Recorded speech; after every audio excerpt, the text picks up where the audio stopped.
Good evening, ladies and gentlemen, and welcome inside K. Yeager Coliseum. It's time for another exciting edition of Shreveport Mudbugs hockey. I'm Chet Yoder. So glad to have you with us here for the Landers Dodge, Jeep, Chrysler, and Ram pregame show. And last night, the Mudbugs were able to storm back from a 3-0 deficit to defeat these Warriors by a final score of 4-3. They did it in the shootout, and boy, goals from Sean Bunting, the new hot Mudbug, scored late in the second, and then Austin Bremer with one of the best goals Coach Soupy's ever seen, and really I've ever seen, scored his first and then his second at 4:09 of the third.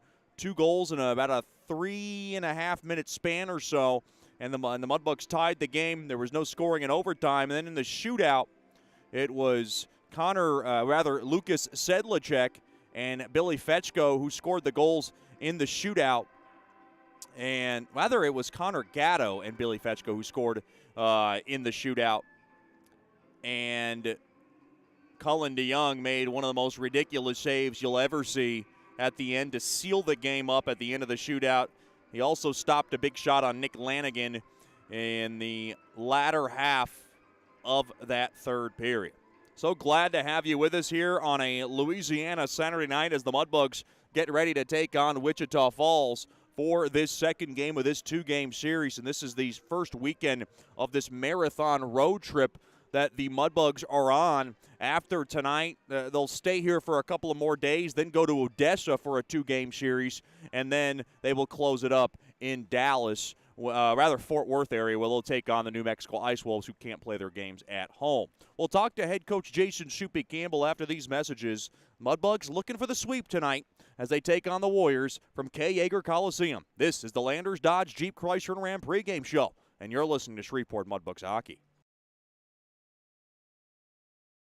Janice Watt and General Financial Advisors are excited to support our Shreveport Mudbugs hockey. Their experienced staff are ready to assist you with your tax, accounting, and financial needs from birth until retirement, including life insurance. Call Janice at 318-219-4188 and set up an appointment. Your consultation is free, or log on to gfapartners.com. We are here for you.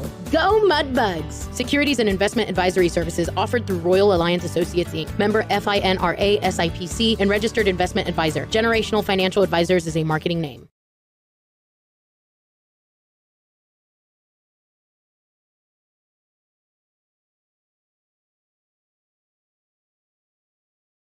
Sterling Dental Center is a proud partner of the Shreveport Mudbugs. I'm Dr. Emil Janu, and my experienced staff and I will handle all your dental needs, from routine cleanings, x-rays, cavities, toothaches, and more, with the best and safest treatment out there. We are a family here at Sterling Dental Center, and we treat our patients like family. We welcome many forms of insurance. Come get your next dental appointment at Sterling Dental Center in Shreveport by calling 318-688-1040 or logging on to sterlingdentalshreveport.com. The Robertson Cup champion Shreveport Mudbugs know big goals lead to big wins. That's why State Farm agent Ben Tolis and his State Farm team are here to help you score a big goal with your home and auto insurance. It's a great call that saves you time and money. So go score the winning goal and score savings by combining your home and auto. It's just another way we're here to help your life go right. Call State Farm agent Ben Tolis today at 318-688-1522. That's 318-688-1522. As a business owner, you know it's important to stay ahead of your competition to succeed. One dishonest employee providing poor customer service can send your business to the penalty box. DeFatta & Associates has over 20 years of investigative experience that can help you monitor your employees and investigate losses that may be keeping you from reaching your goals. Whether you need GPS tracking, investigative shopping, integrity testing, or you're experiencing losses caused by theft, DeFatta & Associates can help. Give them a call at 318-635-9944 or check out their website at defattapi.com for more information.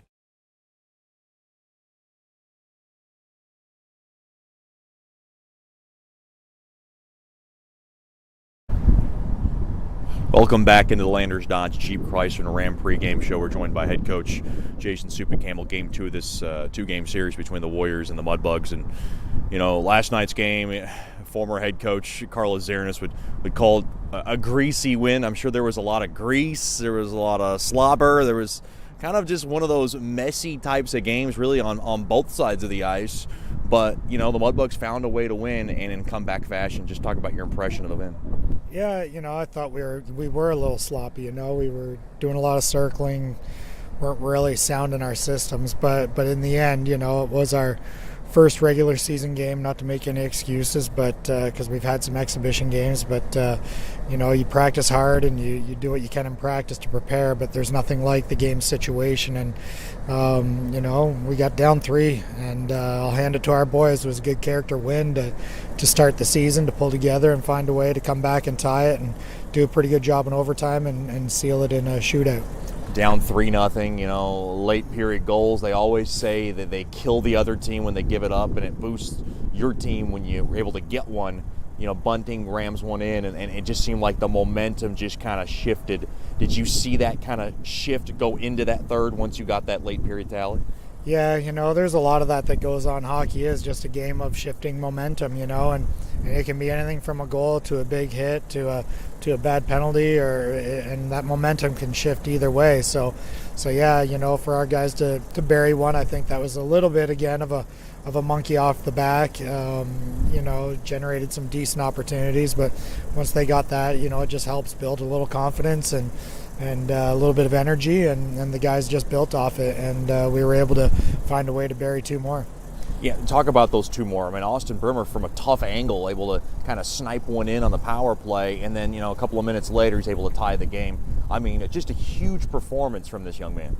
Yeah, the tying goal was more of a right place, right time, but he was in the getting close to the dirty areas where you score some dirty goals, and he kind of got the puck bounced to him, and he whacked at it and buried it. Now his first goal, that was a legit goal. That's a pretty elite goal right there. He controlled the puck and had some poise and took it to the short side and saw a spot to put it, and he buried it up top, and that's a pretty elite goal right there. So big timing and big time goals. You've been talking about this goaltending battle really since camp started, so to speak. You got 4 goalies now, and Cullen DeYoung, 40 saves. We're talking a penalty shot stop, late in the third, and of course the gigantic glove save to seal the win in the shootout. Just talk about his performance and kind of where he is, made a statement for himself. Yeah, goalie's job is to stop pucks and give your team a chance to win, right? And I thought there were definitely times in that game, several times, where we kind of hung him out to dry, and he really had his teammates back and stood tall for them, including that penalty shot, and the shootout. But just on the 5-on-5 play, the penalty kill situations that we were in, he just did a great job, and again stayed poised even though we were down 3. He hung in there and did a great job for us, and the guys did ultimately in the end respond for him as well. Any kind of decision on who's going to be in net? I know I asked you earlier, and none of you guys were thinking about it. Yeah, we've if you look in years past, we've always most often split weekends, but I don't know. He did a good job. He's in good shape, so Coach Rich and I are gonna think about it a little bit more this afternoon and make a decision here in a little while. Talk about what needs to happen tonight to grab the sweep. Well, we just need to simplify our game. We need to be a little more sound in everything we do. Every game we could sit there and pick at what all these things we need to work on and stuff like that, and that's never going to change, But it's a matter of being a little more consistent. We just need a little more jump, a little more energy. Just if we can just up the ante like 10% in all those areas, we just need to get better than we were last night, and hopefully the outcome will go our way. Coach, thanks for the time and good luck tonight. Thank you, Chet Yoder. We'll have more after these messages on the Landers Dodge Jeep Chrysler and Ram pregame show. You're listening to Shreveport Mudbugs Hockey. Bayou Blasters helps bring you Shreveport Mudbugs Hockey on the ticket. Hey, this is Jay Fuel letting you know Bayou Blasters offers the best dry ice blasting in all of Shreveport. Our solid CO2 provides a powerful industrial equipment cleaning solution for a variety of applications ranging from heavy slag removal to delicate semiconductor and circuit board cleaning. Our ice blasting technology has become known as the cleanest and most environmentally friendly way to clean and prep any surface. Call us at 877-352-8614 or log on to BayouBlasters.com. Janice Watt and General Financial Advisors are excited to support our Shreveport Mudbugs hockey. Their experienced staff are ready to assist you with your tax, accounting, and financial needs from birth until retirement, including life insurance. Call Janice at 318-219-4188 and set up an appointment. Your consultation is free, or log on to gfapartners.com. We are here for you. Go Mudbugs! Securities and investment advisory services offered through Royal Alliance Associates, Inc., member FINRA SIPC, and registered investment advisor. Generational Financial Advisors is a marketing name. Hey, this is Chet Yoder, voice of the Mudbugs. DeFada and Associates Investigative and Risk Analysis Services has been conducting professional private investigations for over 20 years. They offer a full range of services to both individuals and businesses. Whether you need an investigator for a personal matter like a child custody case, or you suspect an internal theft problem with your business, DeFada and Associates has the experience, training, and knowledge to get you the information you need. Call Jerry today at 318-635-9944 to talk about your case, or visit them online at defadapi.com. The Robertson Cup champion Shreveport Mudbugs know big goals lead to big wins. That's why State Farm agent Ben Tolis and his State Farm team are here to help you score a big goal with your home and auto insurance. It's a great call that saves you time and money. So go score the winning goal and score savings by combining your home and auto. It's just another way we're here to help your life go right. Call State Farm agent Ben Tolis today at 318-688-1522. That's 318-688-1522.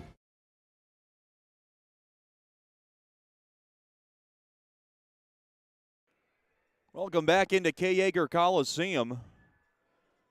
The Mudbugs and the Warriors ready to get this baby underway as they're going to get the second game of this two-game series this opening weekend out of the way for Mudbugs hockey. It's now time for the Whataburger starting lineups just like you like it, starting off with the Wichita Falls Warriors, head coached by Garrett Roth, associate head coach Keenan Kelly. At left wing will be number 19, Ryan Robinson. At center will be number 23, Drew Veeden. And on the right wing will be number 26, Jackson Salt. On defense will be number 8, Vince Corcoran, and number 12, Cole Telecki. Getting the start in nets for the Warriors will be Owen Bartoskevich. He is 0-1 with a 3.42 goals against and a .904 save percentage. He's played 2 games so far for the Warriors. Your Whataburger starting lineups for the Shreveport Mudbugs, head coached by Jason Soupy Campbell, back in his second year as the bench boss. Associate head coach Rich Perrant. At left wing will be number 15, Dawson Sharino. At center will be number 7, Connor Gatto. And on the right wing will be number 24, Gio Procopio. Getting the start on defense will be the captain, number 16, David Brazil, and number 4, Davis Gockler. Getting the start in nets, there was many discussion about this. They had 4 goaltenders. They were kind of going back and forth on who they wanted to start between the pipes. But tonight they will go back to their starting netminder, Cullen DeYoung, who got the win last night. He made 40 saves. And Jason Soupy Campbell had that gut feeling this morning that he wanted to go back to DeYoung on back-to-back nights. It's always one of those somewhat risky moves, kind of out of the Mudbug way when they go the 1A, 1B in this North American Hockey League era. But tonight he wanted to go back-to-back with DeYoung, and DeYoung was obviously ready to go. And I love the decision from Coach Soupy. You always got to trust your gut. You can't look back, and they're going to go with DeYoung. He was dynamite last night in picking up his first win of the season out of Canton, Michigan, is where he is raised, and he played his hockey at. Those are your Whataburger starting lineups, just like you like it. I like mine with spicy ketchup all over everything. I like to get that barbecue chicken strip sandwich. That is nice and tasty and delicious. Large fries and a nice little water or Powerade to wash it down. Oh, that's my type of meal. Whataburger, a proud corporate partner of Mudbugs Hockey. Mudbugs Hockey tonight is brought to you by Sonic Drive-In. This is how we Sonic. Another year of being a proud corporate partner of Mudbugs Hockey. So many delicious things to get at Sonic Drive-In. I preferably like to go after the shakes. You know, I like the Oreo shake. I like a little bit of chili cheese tots to kind of put that on the side. But Sonic Drive-In, this is how we Sonic, a proud corporate partner of Mudbugs Hockey. We'll take a quick break and then bring in the national anthem and the Landers Dodge Jeep Chrysler Ram opening puck drop after these messages. You're listening to Shreveport Mudbugs Hockey. Sterling Dental Center is a proud partner of the Shreveport Mudbugs. I'm Dr. Emil Janu, and my experienced staff and I will handle all your dental needs, from routine cleanings, x-rays, cavities, toothaches, and more, with the best and safest treatment out there. We are a family here at Sterling Dental Center, and we treat our patients like family. We welcome many forms of insurance. Come get your next dental appointment at Sterling Dental Center in Shreveport by calling 318-688-1040 or logging on to sterlingdentalshreveport.com.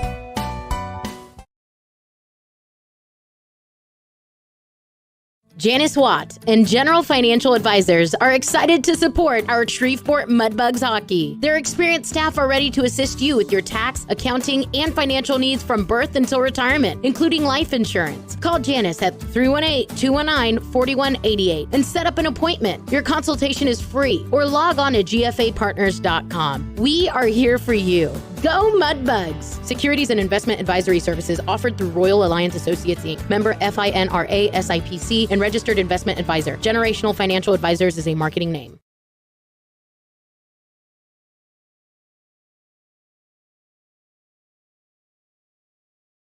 Bayou Blasters helps bring you Shreveport Mudbugs hockey on the ticket. Hey, this is Jay Fuel letting you know Bayou Blasters offers the best dry ice blasting in all of Shreveport. Our solid CO2 provides a powerful industrial equipment cleaning solution for a variety of applications, ranging from heavy slag removal to delicate semiconductor and circuit board cleaning. Our ice blasting technology has become known as the cleanest and most environmentally friendly way to clean and prep any surface. Call us at 877-352-8614 or log on to BayouBlasters.com. Thank you, Jay Fewell. We miss you, buddy. Back here at K. Yeager Coliseum, it's time for the Mudbugs and the Warriors, game 2 of this 2-game series and this opening weekend of Mudbugs hockey. As the Warriors come out in the smoke, they are finishing up their starting lineups. Mudbugs back in their purple jerseys. They'll skate from left to right.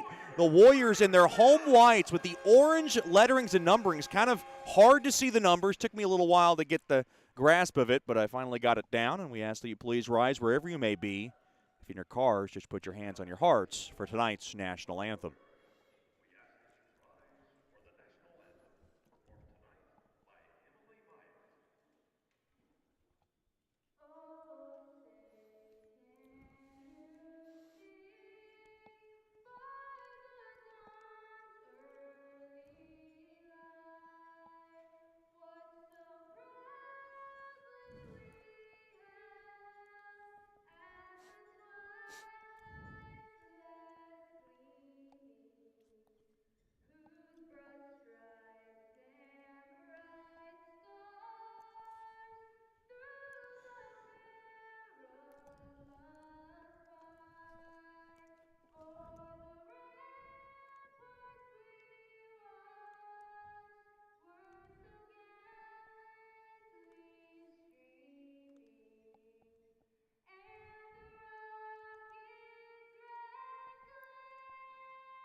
A beautiful rendition sung by the very lovely Emily Mildson, who did a fantastic job. She's got Mickey Mouse ears on her because we got a Mickey Mouse theme night here at K. Yeager Coliseum. I was wondering what was going on when they had the Mickey Mouse cartoons kind of rolling on the big screen earlier today, but that's what they got going on. And just seeing all these Mickey Mouse hats makes me want to go to Disney World. I've only been to Disneyland a couple of times in my life. But now I'm closer to Disney World, and I heard that's bigger and better. Mudbugs will skate from left to right as we're ready to get this baby started. Mudbugs won last night 4-3 in the shootout, looking for another 2-0 start. They won their first 2 games last season when they were at home hosting the New Mexico Ice Wolves. Seemed like a eternity ago. Cullen DeYoung to my left, playing on back-to-back nights. Owen Bartoskevich on my right. Cullen DeYoung on my left, rather. Lots of discussion who was going to be in net for Coach Soupy, and he woke up this morning with a gut feeling he wanted to go to Cullen DeYoung, and he discussed it later on this afternoon and decided to go back to DeYoung. The Landers Dodge Jeep Chrysler Ram opening puck drop is won there by the Warriors, and we're underway on a Louisiana Saturday night in Wichita Falls. Now to the far side. It goes. Picked up there by Veeden. Veeden will corral it into the Mudbug zone. Now to the far side, Procopio scoots it up ahead there to Chirino. He's got Gatto 2-on-2 along the far corner. Gatto has it, trying to get it up to Chirino, and now a 3-on-2 off transition. Here come the Warriors. Up to the far side, that's Veeden. Quick wrister, pad stop, rebound chance. It's score. It was a bouncing puck, and it pounced past DeYoung, and DeYoung. And now Brazil barking at the official. I think he saw some kind of interference in front of DeYoung. Brazil looks like he's seen a ghost, and 34 seconds in, Wichita Falls is up 1-0. Brazil with some heated words for David Lilly, and David Lilly says it counts. On the first offensive attack for the Warriors, they're up 1-0. Just a disastrous start for Mudbugs hockey.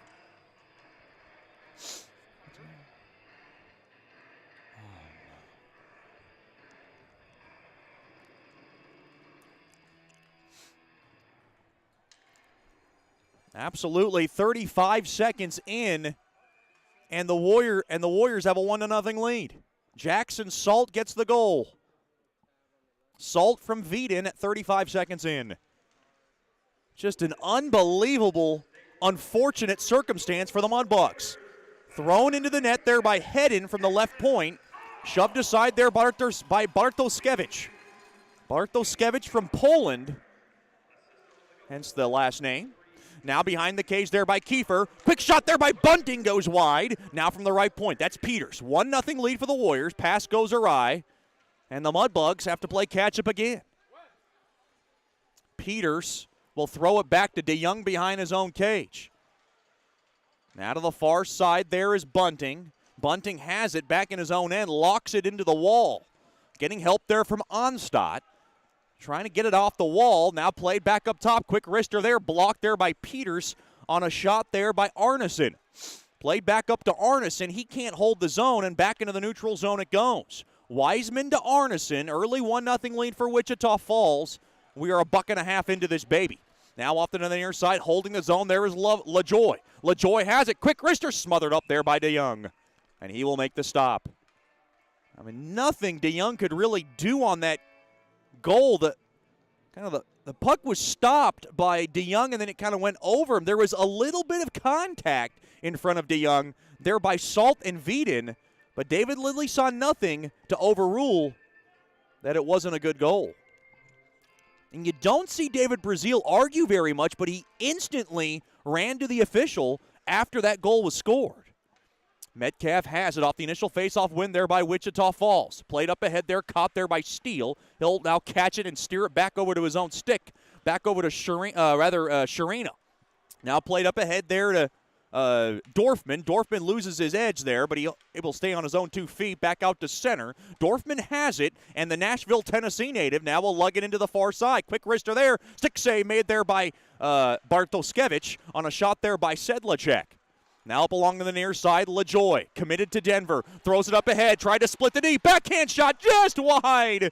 That was a golden chance there by Lanigan as he split the D. Another sluggish start for Mudbugs hockey. 2.5 into this first. 1-0 lead for Wichita Falls. Into the near side there. Picked up there by Brueck. He'll bang it around to the far side. To the left of DeYoung. Now played back out to the neutral zone. Puck pitchforked off the stick of Metcalf. Now to the far side it goes to Brimmer. Brimmer has it. Brimmer now throws it up ahead. Oh, he just missed the stick of Fetchko. Fetchko now picks it along the near corner. He has it, trying to get it up top now to McCormick. McCormick now back up top to Brazil. Brazil now to Gockler. Gockler now to Brazil from the far half wall. Throws it toward the net. Tipped on. Save made there by Bartoszewicz.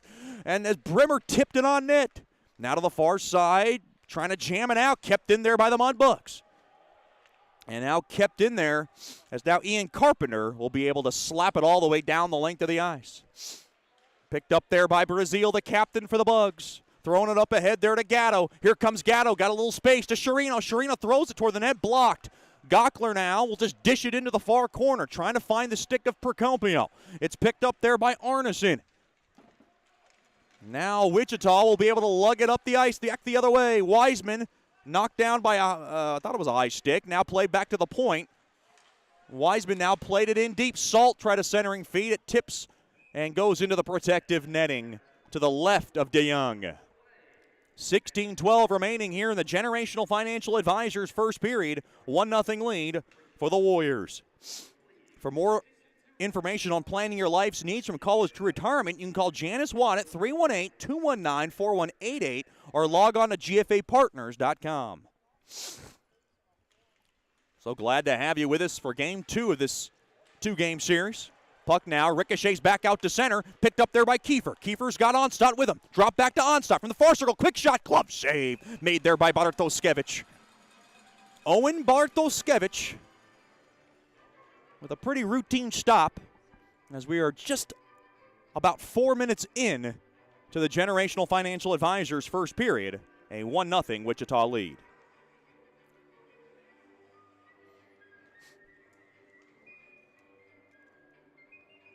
And looking at that replay of that goal, it looked like it was put in by the hand of Jackson Salt, and that's what David Brazil was arguing about, that was a hand pass. If it hit his hand, that would have been a hand pass, no goal. David Lindley did not see that, or apparently did not think that was that's what occurred, and that's why the goal was good. Now, if it hits any other part of his body, it's a good goal. But what they're saying is, what I think David Brazil was arguing was that it hit the hand. That would have been a hand pass. A penalty now on Wichita. I didn't see much of an argument from Coach Soupy, but I know David Brazil skated over to the bench to give him an explanation.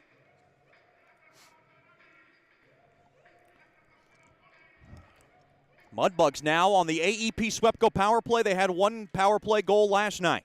Puck is slammed off the far side glass down the length of the ice. Ryan Robinson in the cage, or rather in the box. You can call it the cage, the penalty box cage, for slashing. Now to the near side there to McCormick. McCormick up ahead, just missed the stick of Sherino. And now Sherino gets pushed into the net there by Lanigan. McCormick gets in there to give him a little how do you do. And we get a break in the action. 15-20 remaining here in the first. Shots 4-2 in favor of Bugs hockey. Score is 1-0 in favor of Wichita.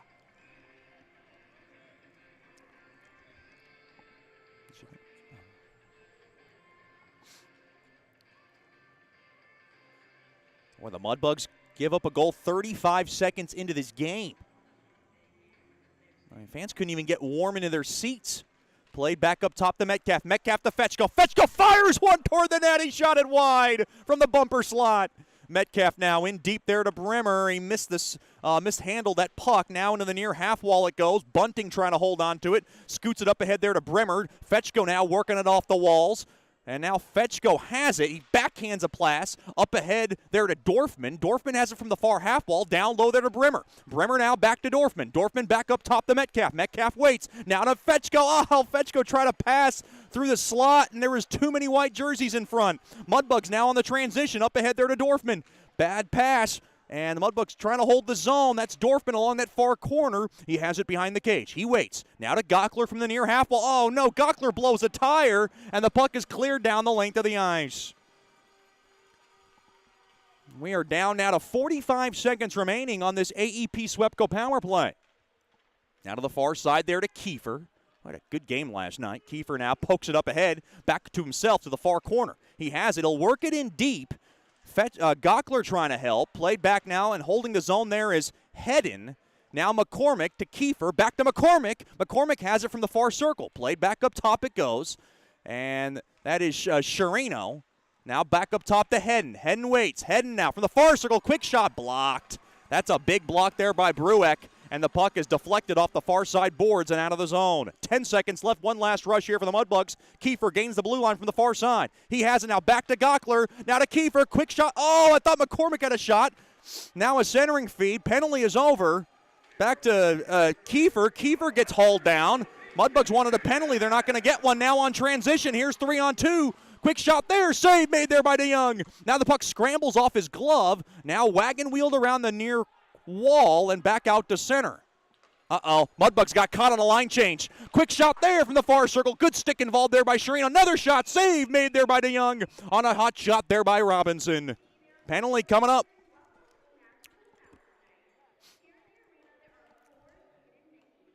Oh, check that. Just the net coming off its mooring. No, there is a penalty. The door was open, and Jacob Onstadt's going in. And Onstadt had a few words of disbelief for David Lilly. I'm trying to figure out the call. I couldn't read sign language from David Lilly. He didn't give me the signal on what it was. And now, oh, wait a minute.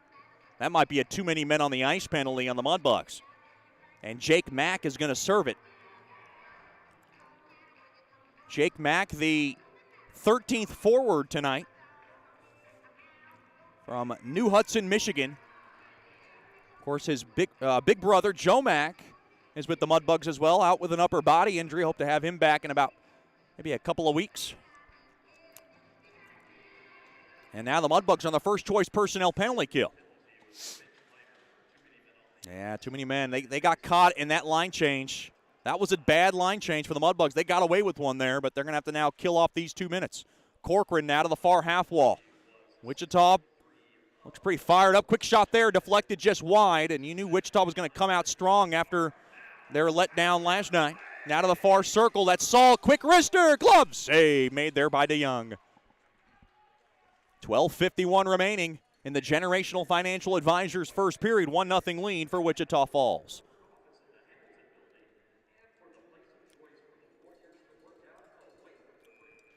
Mudbugs feel like they might have had one goal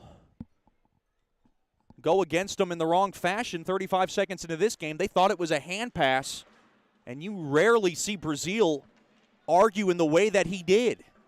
And he was animated as he ran up to David Lilly, and David Lilly did not want to hear it. Puck now cleared down the length of the ice. Drop back there to Weiss. Weiss now gets it around to the near side there to Veeden.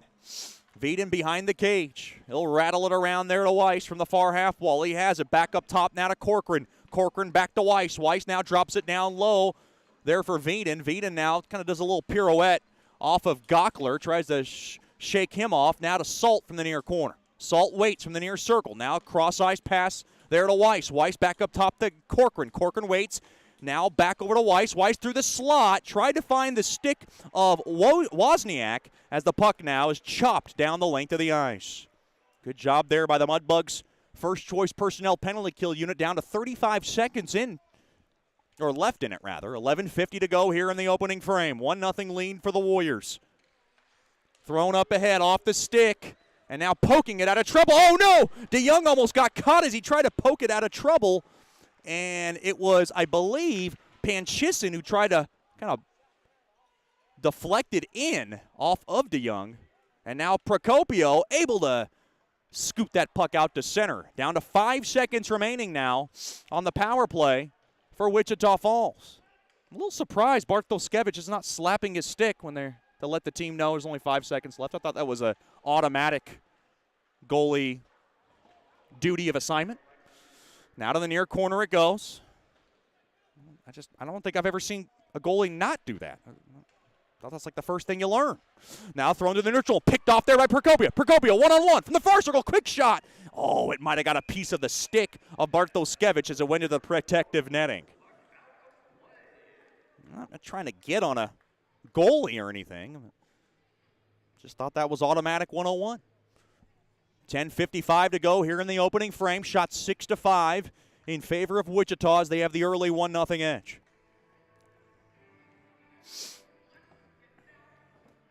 Big shout out to the DeYoung family tuned in tonight from Canton, Michigan. Glad to have them with us. Your son on back-to-back starts. Now thrown through the slot. Quick shot. Smothered up there as McCormick with a point-blank chance and a save made there by Bartoszewicz.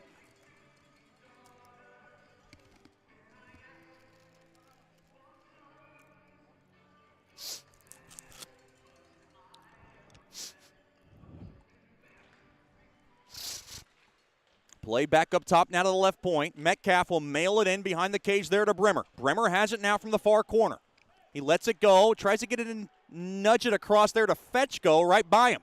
Fetchko now along the end boards, taken away there by Brueck. Brueck up ahead there to Lovejoy. Now puck is turned over. Good poke check there by Hallard. Hallard kind of runs into LaJoy. Now the puck is wheeled around to the far side there to Fetchko. Little tie-up along that near corner between McCormick and I believe that was LaJoy. Not sure what happened there as the puck now is worked into the Warriors zone but possessed by the Warriors. Now a blown tire. Can Gatto take advantage? Gatto now along the end boards. Good job there by Gatto. He steals the puck and now taken away there by Wiseman. Wiseman now pass picked off there by Procopio. Mudbugs have the puck into the zone. Here's Sherino. Sherino now from the far corner. Oh, centering feed. Trying to find the stick of Procopio. And the puck now taken back out to center. And here comes Wichita on the break. That's Arneson. He'll angle it into the far corner. Picked up there by Captain America. That's Brazil. He'll work it back out to center. Puck now poked up ahead there to Brueck. Now taken there by Gatto. Gatto from the far side. He'll throw it on over to Gockler. Mudbugs want to slow things down a bit. Now to Brazil. Brazil now twirls his way into the near side, and he'll just chisel this baby in deep. Now to the far side. Garrett Roth wanted an icing call. Now to the far side. It looked like Brazil got across the line. Now from that far half wall, picked up there deep into the Mudbug zone. That's Dominic Ravelli. The Warriors have a player committed to Penn State who just arrived this morning, and he is in the lineup. That's number 13, Jeffrey Bertrand, who just arrived. Wichita very banged up right now. They have a lot of their kind of role player pieces out right now, but they're still very talented, top-heavy, at least. Very much so. Peters now works around the near side boards. Missed bunting stick. Now behind the cage of DeYoung. Wraparound chance. Save made. Traffic in front. Taken away there by Bunting. Bunting now wants to take it. Bunting, he's got Kiefer with him. 2-on-2. Back to Kiefer from the far circle, and a backhand shot gets blocked there by Carpenter. Puck now played all the way down. Should be icing on Wichita Falls, and it will be. Your icings tonight brought to you by Bayou Blasters, the cleanest shot on ice. Big announcement. Mudbugs single game ticket sales go on sale this Monday. So if you want to get your tickets for individual Mudbugs games, our home opener, December 4th and 5th against these Wichita Falls Warriors, be sure to get them Monday morning. Give us a call at 318-636-7094 or log on to mudbugshockey.com. Face-off won there by the Warriors. Rattle around to the far side. Oh, Steele tried to steal it. Steele has it now to the near circle. Now over to Sedlacek. Drop back there to Dorfman. Back to Sedlacek. Sedlacek has it. Backhand shot. He scores! Lucas Sedlacek from Staten Island, New York, able to tie this game up with 8:10 to go in the first. It's the Mudbugs 1 and the Warriors 1. Great move from Sedlacek as he came in from the far side and was able to just kind of do a fake to the backhand and rattle it in. And for Sedlacek, it's his first of the year, and we're all knotted up at 1. And a big shout out to Staten Island, New York, as the Sedlacek family is tuned in tonight. Sedlacek is he's an interesting character. He's got a long, shaggy hair. Almost. Haller's got to grab it back in his own end. Steele and I believe Dorfman will get the assist. Sedlacek comes in, throws it in front. Oh, back to Steele. Steele has it now. To the near corner it goes. 1-1 game with 7:50 to go, and we got a whistle. I'm not sure why we have a whistle. Maybe that puck came out of play. Oh, the net came off its mooring. That's a daily occurrence. Big time goal for Sedlacek, as he's able to get around Bartoszewicz from the left pad. Now Brazil off the initial faceoff when thrown in front, tipped on just wide. Now to the near half wall, that's Fetchko. Fetchko flipped it up ahead to Gockler, and Gockler gets run over there by Bertrand. That was a big hit. McCormick back to Brazil. Brazil now to McCormick. Oh, Brazil gets thrown into far boards. That's going to be a penalty. Extra attacker time for the Mudbugs. Brimmer backhanded in deep. Why is the puck blown? Coach Soupy, you have to. Coach Soupy was mad. You have to control the puck if that puck was going to be, if the play was going to be whistled down, rather. Oh, the Mudbugs bench was up in arms, and I don't blame them. It's not when you touch the puck, it's when you control the puck. It just grazed off the knee of Jackson Salt, and David Lilly decided to blow the whistle. That was a generous call, as the Mudbugs felt like they should have had a little bit more of the bonus time. Well, Jeffrey Bertrand in the box, and the Mudbugs are going to go on the AEP Swepco power play. And now Garrett Roth with a healthy conversation here with David Lilly. Figure out what that's all about.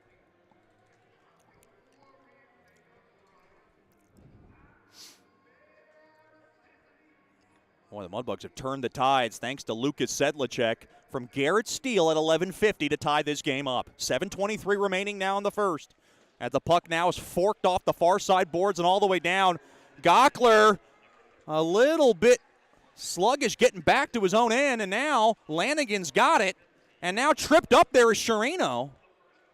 And now taken away there is Hedden. Hedden grabs it. He'll lug it up the ice from left to right. Off the near side boards, missed the stick of Kiefer. Kept in there by Hedden as the puck now is swept down the length of the ice there by Wichita Falls. 30 seconds gone by in this AEP Swepco power play. 1-1 game. Now to the far side. There to Dorfman. The Music City native throws it in behind the cage. Oh, man. Almost trying to catch that puck was Fetchko. And now back the other way. Here's Robinson. Backhand shot. So pad stop made there by DeYoung. That was a beauty from DeYoung on the left pad as he tried to go backhand on DeYoung. Oh, no, the Mudbugs almost got caught with too many men. Puck now is popped back into the near corner, and Fetchko will roll it around to Dorfman. Boy, the Mudbugs just a little bit sluggish right now in this power play. 45 seconds remain on this power play advantage.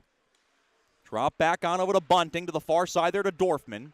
Puck now is just thrown into the near corner. Brimmer has it. Brimmer now kind of trying to nudge it deep there to Bunting. Bunting now to the far side there to Fetchko. Fetchko tried to get it in deep. It got intercepted. And now, almost a 3-on-1. And the puck now is poke-checked away there by Metcalf. Good job there by the Mudbugs. Now Brimmer has it. Brimmer's got to throw it back off the stick of Bunting. Bunting now gains the blue line from the near side. Drop back there to Kiefer. Kiefer has it. Kiefer now twirls, goes to the near circle. Kiefer still has it. And we got a penalty. And this one's going against the Mudbugs. I think it's interference on Bunting. That's a tough call. Bunting doesn't like it, but there was a lot of contact along the slot area. And we'll have 4-on-4 hockey for 9 seconds. And then Wichita Falls will go on a power play.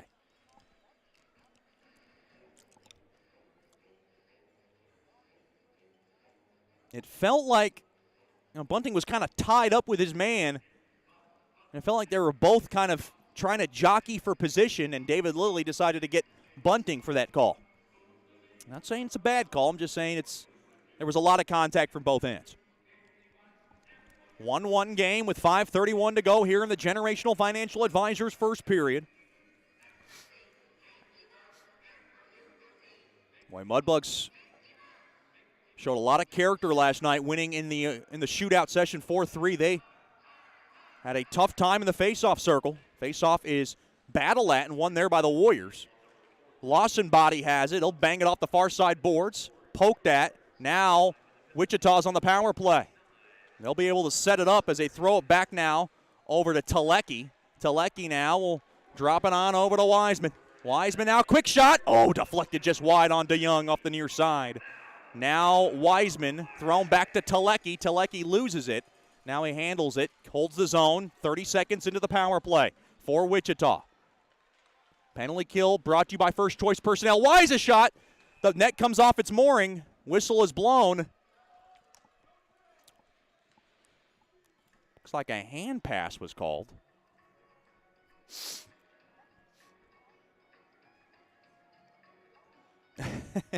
DeYoung might have cleverly knocked that. I don't want to say cleverly knocked that cage off, but he did lose his balance. But Garrett Roth was screaming for a delay of game penalty. That's a break for the Mudbugs. Might have been a cagey move there by DeYoung, but I don't know Cullen DeYoung to be a cagey guy. I know him to be a very outstanding goaltender, though. Played back to Telecki. Telecki now at the point. He has it. He sets up shop. Now to the near side there to Panchisson. Panchisson has it. He'll throw it back over to Telecki. Telecki now to the far side there to Wiseman. Dropped in deep there to Lawson body. Shot blocked there by Hedden. And now it trickles on net, and DeYoung makes the stop as we are down now to 1:02 remaining on this First Choice Personnel penalty kill.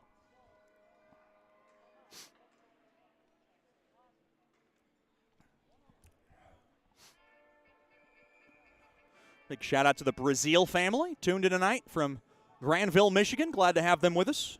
Miss Kate, Coach Joel, and the rest of the Brazil bunch. We saw them last weekend in Michigan. It was always a thrill to stop by their suite. Now from the far circle, twirled around there is Weiss. Weiss has it at the right point. Now thrown to Salt from the near circle. Cross-ice pass there to Weiss. Weiss waits. Now thrown back to Corcoran. Corcoran has it at the point. Now over to Salt. Salt now to Weiss. Quick shot. Save made there by DeYoung. And now Gockler played up ahead there to Procopio. And Procopio able to laser beam that baby down the length of the ice. Down to 30 seconds remaining now in the opening frame. 4 minutes left in the first. 1-1 game. Shots tied 7-7. Quick shot taken there, but blocked, and Hallard has it. He'll lug it up the ice shorthanded. Haller now will just loft it into the far corner. Smart move there by Haller, not to take any chances on transition and shoot it toward the net. That's one of those smart, cagey moves by the New Jersey native. Thrown up ahead. Stolen away there by Sedlacek. Sedlacek throws it, and it hit the post. A post and a crossbar for Lucas Sedlacek in the first two games. Wow. Oh, my goodness. Now to the near corner it goes. Sedlacek cannot believe it. He clanked the crossbar last night off one of the most sickest passes I've ever seen from Billy Fetchko. And then he clangs the near post as the puck goes down the length for icing on Shreveport.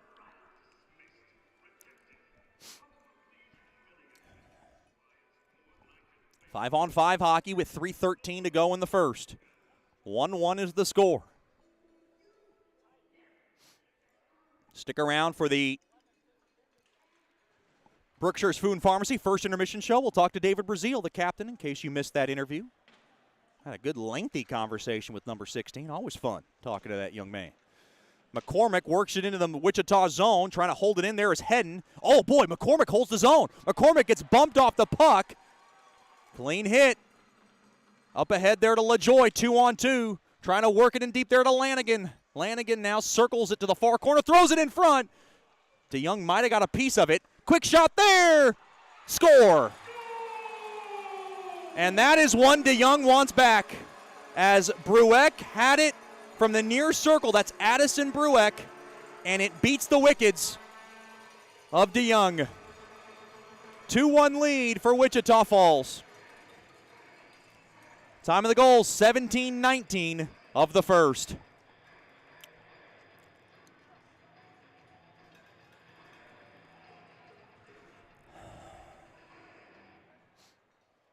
That one, DeYoung stops, I would say 99 times out of 100. Those are one of those routine stops. And unable to make that one, and that's a tough pill to swallow there.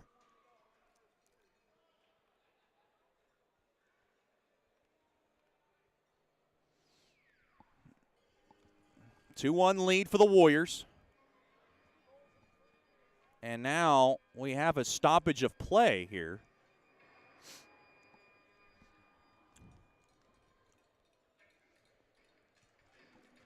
Not sure why the delay. Excuse me. 2-1 lead for Wichita Falls. Nothing is going to be easy for Shreveport this season. Face-off one there by the Mudbugs. Brazil now to Gockler. Gockler now swings it around to the far side there to Procopio. Procopio now to Gockler. Gains the blue line. Thrown up ahead there to Procopio. Procopio throws it toward the net. A right pad stop made there by Bartoszewicz. That was a point-blank save. Try to slip it in 5-hole. So Brueck gets the goal. That's Addison Brueck. And I believe Blake Arneson will get the only assist on the tally. 2-1 lead for Wichita Falls. Now to the far side. Picked up there by Gatto. Shots, 9-8 shots in favor of Mudbugs hockey. Thrown to the far side. Winding blast. Stick save made there by DeYoung. And now picked up there by Brazil. He'll nudge it up ahead there to Chirino. And Chirino will just slap that baby into the Warriors zone. We're down to 1:40 remaining here in the first. 2-1 lead for the Warriors. Now to the near side, it goes on over to Carpenter. Carpenter works it up the ice, and he will just loft this puck in deep, and that's going to go down for icing.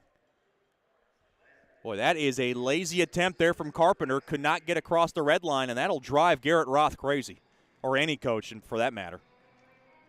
When you have the space, you really can't just give icings up as a gift, and those are gift wrap. Can the Mudbugs take advantage? Icing brought to you by Bayou Blasters, cleanest shot on ice. Onstott to take the face-off from the right wing circle. Battle at one there by the Warriors. Worked around to the far half wall. Thrown ahead, little space here to work here is Wozniak. Shot sticked away there by DeYoung from the near circle. Now Onstott grabs it as we're down to $1:10 remaining in the first. Now wrapped up, picked up there by Onstott. Onstott now works it around to the far side there to Bunting. Bunting now will throw it back there to Metcalf. The California native on over to the New Jersey native. That's Hallard.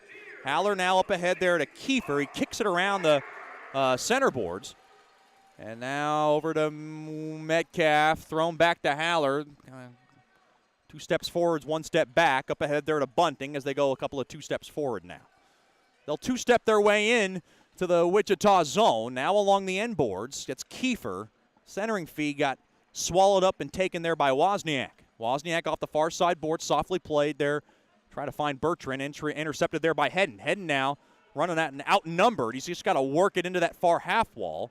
Puck now is just wheeled around to the near half wall. Try to get it. Was there with Sedlacek taken away there by Lanigan. Lanigan now from the near corner. Behind the cage. Lanigan circles it around. He lost control of the puck. Peters now to the near side. There to Hedden, 5 seconds to go. Puck rammed off the near side boards, back out to center, and that'll do it. So Wichita's going to take a 2-1 lead after 1 period of play. DeYoung had 1 goal he probably wants back. That was the go-ahead goal in the opening frame. Stick around for the Brookshire's Food and Pharmacy first intermission show. We'll talk to the captain, David Brazil, after these messages. The score after 1 period of play. It's the Warriors 2 and the Mudbugs 1. You're listening to Shreveport Mudbugs Hockey. Sterling Dental Center is a proud partner of the Shreveport Mudbugs. I'm Dr. Emil Janu, and my experienced staff and I will handle all your dental needs, from routine cleanings, x-rays, cavities, toothaches, and more, with the best and safest treatment out there. We are a family here at Sterling Dental Center, and we treat our patients like family. We welcome many forms of insurance. Come get your next dental appointment at Sterling Dental Center in Shreveport by calling 318-688-1040 or logging on to sterlingdentalshreveport.com.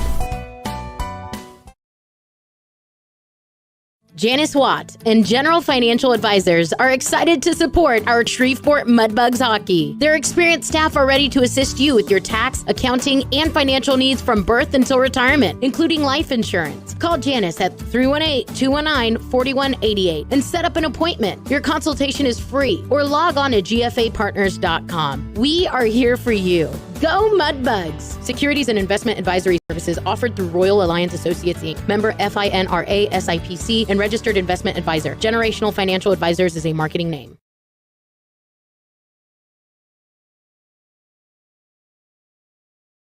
The Robertson Cup champion Shreveport Mudbugs know big goals lead to big wins. That's why State Farm agent Ben Tolis and his State Farm team are here to help you score a big goal with your home and auto insurance. It's a great call that saves you time and money. So go score the winning goal and score savings by combining your home and auto. It's just another way we're here to help your life go right. Call State Farm agent Ben Tolis today at 318-688-1522. That's 318-688-1522.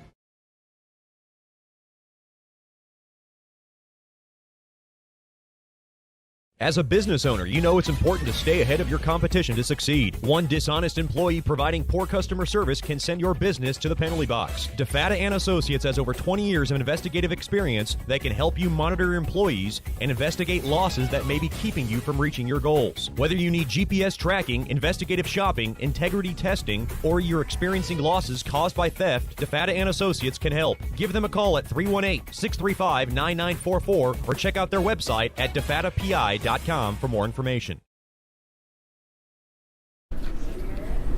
Welcome back in the Brookshire's Food and Pharmacy First Intermission Show, season opening weekend, joined by one of my favorites, the captain, David Brazil. First of all, Breezy, thanks for the time. We appreciate you joining us. Oh, it's always an honor, Chet. I love coming on with you and just talking and having a good time. Appreciate it. Talk about last year. You know, I think the vivid memory was COVID shutting down the season, that one last road trip to New Mexico, going back. One thing that I was surprised about was the mood of the guys as we were coming back from New Mexico. Do you remember that? Like, it was a state of shock, but there was a sense of maybe this could be the end of the season. Can you describe that? Yeah, everyone tried to stay hopeful about it, but we saw how bad it was getting just from the start of the bus trip. I mean, we didn't even know anything about COVID before we got on the bus, and then all of a sudden we're like, oh, there's something going around, I guess, and some stuff shut down. And I remember the first thing I shut down was the NBA, and we were like, oh my gosh, is this like actually a real thing? And we took that trip all the way to New Mexico. We woke up the next morning and saw that the USHL had closed, and we were like, I mean, we just hope it's not us next. And we came to find out that our season was going to be postponed. Guys still had high hopes because, I mean, we just kind of thought it'd blow over and wouldn't be what it is right now. It's crazy looking back how our perspective changed so much from when we first found out what was going on to now. And how big of a deal and how scary this really is, and how dangerous it can be. And taking that bus ride home, we tried to stay hopeful, but it was hard because we had worked so hard all season, looking forward to playoffs, like fighting for a playoff spot, and heading home like that in a way where we were so ready for playoffs, and just to have even just the chance that was going to be taken away from everyone was just pretty devastated on the inside. And talk about your off season then. You obviously got a head start on that, unfortunately. But I mean, obviously, did it concern you? Was it on the back of your mind? There was that second wave that came in June and July. Yeah. Everything got pushed back, and I know you're one of those guys. You're a creature of habit. You're waking up early in the morning, working out with Dad, your friends. What did anything kind of hinder you during that off season? I honestly. My dad and I sat down and we talked because there was concern. I was like, it's going to be my last year at juniors, and I don't even know if I'm going to get to play at the beginning of the summer. And it was scary, and I knew that the North American League would do whatever it took to keep us safe and allow us to play. But in the back of your mind, you're always wondering, like, I wonder if this is going to happen or not. But my dad and I talked, and we were like, this is a great opportunity for you to even get ahead, because right now maybe some guys are taking time off because their season got done early, or they're taking time off because they don't think they're gonna have a season. And we looked at it as a way of maybe this is a chance for me and some of the guys on the team to take a step forward and do stuff that other guys aren't, like waking up early when even if there's no ice, just waking up and getting out and shooting pucks or doing home workouts, whatever it took to try and stay in shape and get better, because just the season was on my mind from the second I got home. There just felt like there was an empty place when you don't play playoffs, and just that unsettling feeling. And I still have it right now, and I'm anxious for the first game of the season. We're talking to Mudbugs captain David Brazil here in the Berkshire's Food and Pharmacy First Intermission Show last weekend, and we had a chance to go back to one of your favorite rinks, USA Hockey Arena in Plymouth, Michigan, play a couple of games against U17. Talk about that experience. That was amazing. A lot of history there at that rink with my family, just from playing high school hockey, and whenever we would play there, it was for like one of the Final Four state finals games. And it was always a big deal. So that rink was kind of infamous for us when we were growing up, just because if you got there, that meant you were one of the Final Four teams playing. And did the ice feel the same? It did. I mean, it was different. It was a different feeling, just being there with a different team and a different path and stuff. But it was, when we walked in there, it was pretty special, just being in the hallways and in the locker rooms again. Looking back on that, I played with my middle brother Thomas. We played his last game together there, which was, it's just cool to think about the history and everything there and all of that. I mean, it's not emotional, but it gets you thinking, you know. And it was so cool being back there and competing, and having so much family there. It was pretty awesome. Yeah, I had a chance to talk to your family. They filled up the intermission periods when I stopped by their suite. Your mom, dad, your uncle, Everybody. You had your girlfriend, you had everybody. You had your grandma and grandpa. Yeah. How big was that to have them there? And it didn't seem like it was that long ago till you had to say goodbye to them. So it was kind of, you were kind of lucky in that regard. Yeah, it was awesome. That was an opportunity that for the Michigan guys we really got to take advantage of, and Coach Soupy and Coach Rich were awesome about letting us go out to dinner and see them and stuff, because it's a pretty rare opportunity when you get to spend time with your family, and just for them to get to watch me play in person, not go all the way down to Shreveport, because I know for a lot of families that's really hard to take time away from work or whatnot. So for my brothers to get to watch me in person, and my aunt and uncle and all of them, it was pretty awesome for them to get to see me play, and then to spend time with them and compete at such a high level against such a great program with the NTDP and those guys. You know, I've got a chance to get to know your family really well over the last couple of years, and I always talk to your dad, and obviously we're evaluating the period during the intermission. He needs to know a face-off percentage. I mean, we don't have that yet. But I wanted to ask you about your dad, because he seems like an easygoing guy. Yeah. Is he a different person? Is he intense behind the bench when you played under him? He's intense at the right moments when he needs to be. He's a great coach. He knows the game so well, and he knows how to get his players to play for him. And whoever is playing for him, they want to win because of him, and they want to win because of the program and the culture that he's set up. And it's really special. He's an intense guy, but when you're around him outside of hockey, he's carefree, he's happy. I mean, it's awesome. I mean, everybody loves him, whether it's at the dean of students at our school, even though he's handing out discipline, everybody still loves him.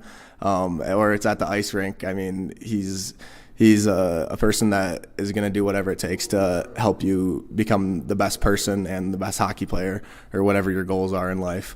And it's pretty special, and the intensity comes when it needs to come, which is he's very good about that. You know, we're on this opening road trip, and this is a long one that we're on, and I know you like the long road trips. It brings the team closer together. One thing the coaching staff and I really observed, is the chemistry of this team. Is the team is not only working hard, doing great things on the ice, but they're having fun off the ice, and you don't always see that, but you guys seem to have that genuine love for each other that has come so early, and we haven't even gotten through this opening weekend. I know, it's crazy, and it's all just come so easy too, which is really cool. I think everybody going through what happened with COVID in the summer and what's going on right now is you can't take anything for granted, and I think everybody's realizing that for some guys is their last year of juniors, and for some guys is their first year of juniors, but either way we were all in that same position where it's like we might not even be playing this season at the beginning of the year. So I think everybody came in with a really open mind to trying whatever it takes to find a spot in the roster, and to work hard. Training camp was long and it was grueling, but I think the hard work that we put in is a big factor in why we're so close right now, and why it just seems so easy for us all to get along and just have so much fun. I mean, this road trip's already been a blast. It's only been a few days, but we're always together, and I feel like it's just a great group of guys right now. I want to ask you about the leadership group. And everybody knows, you as the captain. They've seen Aiden Metcalf, Gio Procopio, Matt Weber, who had a letter last year. I want to ask you about Sean Bunting. Yeah. Kind of the new guy. Yeah. Jumps into kind of that leadership group. Yeah. Talk about his presence. I love Sean. He's awesome. I mean, he was a guy that I got to talk to in the summer when we found out that we had interest in him coming here, and I got to talk to him in the summer and got to know him a bit. And just talking to him on the phone and texting him, you get this feeling that he's a mature kid who understands the game and understands how to get guys to commit to a team game and a team culture. I picked that up right away, just my first phone call with him. It was awesome. And when I heard that he was coming and he had reciprocal interest in coming to Shreveport, I was excited because I knew he could bring a lot on the ice, but I already saw that he was going to bring a ton off the ice, and in a great leadership role. And it's been awesome so far for him to step in and it be so natural, and it's not forced, which is awesome. You never want to force leadership on anybody or be like, oh, you're a 2000, it's your last year of juniors, like you have to be a leader. It's not like that, especially not with Sean. It's awesome. He's really stepped in and done a great job of bringing these guys together who are from all over the place this year, and it's been great with him. One thing that a lot of people in the North American Hockey League don't get is to have the same coaching staff for multiple years. Mm-hmm. You've essentially had Coach Soupy and Coach Rich for 3 years now. Talk about the relationship you built with those two. Yeah, it's crazy because my first time playing juniors, it was under Coach Soupy and Coach Rich, and it was such a difference from playing high school. And they took their time with me because I mean, I don't know if I was ready right from the jump, and I think they saw something in me that they saw they could turn into a really solid junior hockey player for Shreveport. And I'm just, even now, I'm so appreciative of them taking the time and watching me grow from where I was when I first came down to Shreveport. But my relationship with them has just grown from the beginning of when I came down to Shreveport. It's been awesome. I love them. They're great coaches. They love this team. They love Shreveport. And I feel strongly that they would do anything to help us move on to where we want to be and to help us win a national championship. Being a second-year captain, do you take time to kind of self-reflect on what happened last year and what you accomplished last year and what you want to do this year? Definitely. Yeah, I was a big part of this summer. I just wanted to come in, and I didn't feel like I needed to do things differently, but I felt that at times I could do some things differently. And it wasn't like I felt like I wasn't a great captain last year or anything like that. I just felt that sometimes you can hand the reins off to some of the other guys and allow them to do some leading and stuff like that. And I think I grew a lot since last year as a captain and coming into this year. And you just got to be mature. You got to understand where guys are coming from and understand that everyone has the same goal. And it's to move on. It's to win. It's to win. Every weekend you want to win. And I think that's just the mindset that we need to instill into this team, into the culture. You see a lot of players, and we've seen it for so many years, move on to other teams, go to another North American Hockey League team, go to another USHL team for whatever reason. Yeah. Maybe another fit, maybe another experience. You're here as a third-year Mudbug. I mean, those are rare. Matt Weber, fourth-year Mudbug. Yeah. You stick with it. What is it about Shreveport that has kept you here now for another year? It's just special. It's the fans. It's the community. It's the coaches. I mean, the fans and the community. It's amazing.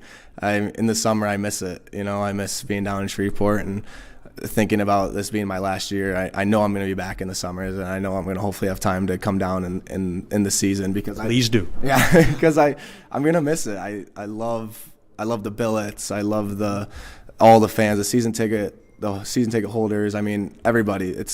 It's just such a great community, and between our general manager and everybody who works in the front office, it's just such a great organization. And I'm glad that I haven't bounced around from other teams because Shreveport is just one of the best places to play. Like you said, you see guys bounce around from leagues or from teams, and that's good because it's all different experiences and everything like that. But I feel like I've been very lucky to be able to stick in Shreveport for these 3 years and to hopefully have another chance of coming back and winning a national championship for them. Well, lastly, I have to ask, speaking of billets, have you been able to keep up with young Briley and Parker? I'm sure they keep you and Metcalf on your toes, don't they? Oh, they definitely keep us on our toes, but we love it. It's awesome. I'm the youngest of three, and mostly I'm pretty much the youngest for all, like my aunt and uncles and everybody. So having young ones around the house and stuff, it's different, and I mean I had to get used to it a little bit, but it's been so much fun. I've absolutely loved it, and those kids are great, and I love the shoats, and it's been a lot of fun with Aiden. We have a good time at the house, and You've been able to spend a little time in the pool? oh yeah, plenty of time in the pool, plenty of time in the hot tub. It's a pretty good setup, and I'm just grateful that they've taken us in, and we're just so gracious for everything that they do, and for the kids being so awesome.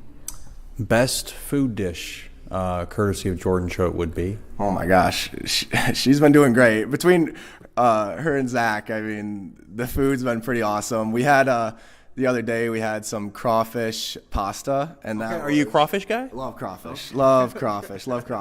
We had some crawfish pasta. That was pretty amazing. We had a couple good shrimp dishes and some meatball subs. Those were. So you're a big seafood guy. I love seafood. Yeah, and I've gotten used to the spice too from being down in Shreveport. So the food's been phenomenal. I've definitely no complaints over here. That's Mudbugs captain David Brazil. I hope we can do this again. Thanks for the time, and good luck the rest of the year. Yeah, thank you so much, Chet. We'll have more after these messages here on the Brookshire's Food and Pharmacy First Intermission Show. This is Shreveport Mudbugs Hockey.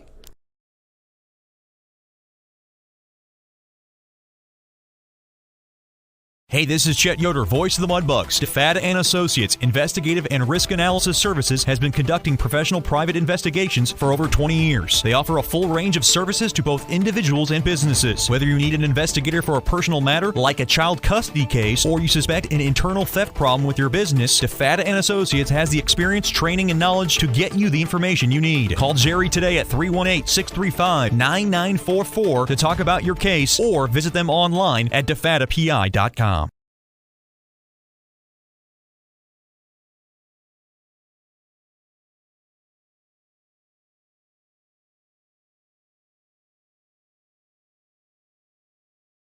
Janice Watt and General Financial Advisors are excited to support our Shreveport Mudbugs hockey. Their experienced staff are ready to assist you with your tax, accounting, and financial needs from birth until retirement, including life insurance. Call Janice at 318-219-4188 and set up an appointment. Your consultation is free, or log on to gfapartners.com. We are here for you. Go Mudbugs! Securities and investment advisory services offered through Royal Alliance Associates, Inc., member FINRA SIPC, and registered investment advisor. Generational Financial Advisors is a marketing name. Welcome back into K. Yeager Coliseum. 2-1 lead for Wichita as we enter into the second period. It's brought to you by DeFada and Associates, Investigative and Risk Analysis Services, personal matters, child custody cases, internal theft problems within your business. Just call our main man, Jerry DeFada, at 318-635-9944 to talk about your case, or log on to defadapi.com.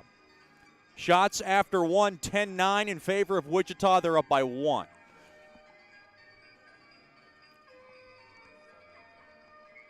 Mudbugs will skate from right to left in the middle frame. This is the long change for both teams. Well, the Mudbugs can't be entirely disappointed how that first period went. I mean, it could have got, I guess it could have been better, but it could have been worse. I mean, they are down by 1, and they've got to feel like, look, they played a better first period outside of that sluggish goal given up in 35 seconds in, which the Mudbugs really thought was a hand pass or was batted in by the hand. Outside of that, I thought they played a more cleaner period than they did last night in the first period. The puck drop, battled, won there by Gatto, but intercepted there by Lanigan. Robinson throws one toward the net. It rattles the glass. Now behind the cage, picked up there by Gockler. Gockler will work it around the near side boards. Robinson will rake it in behind the cage. Centering feed hits the back of the net. Procopio trying to slice it out. Now worked in deep. Salt's there. Now Telecki in deep on that short side post. Now picked up there by Brazil. Brazil can't slip it out. Brazil along the near side. Up ahead there to Procopio trying to muscle it out. Now Brazil will throw it across to the far side there to Gatto. Gatto up across there to Procopio. Procopio with space. Throws it toward the net. Save made. Oh, and Bartoskevich locks it up between his pads. Boy, that was a lot of space for the Mudbugs to work with on a good kind of outletted pass and a breakout for the Mudbugs. That was a little too much space for Wichita, and the Mudbugs could not take advantage.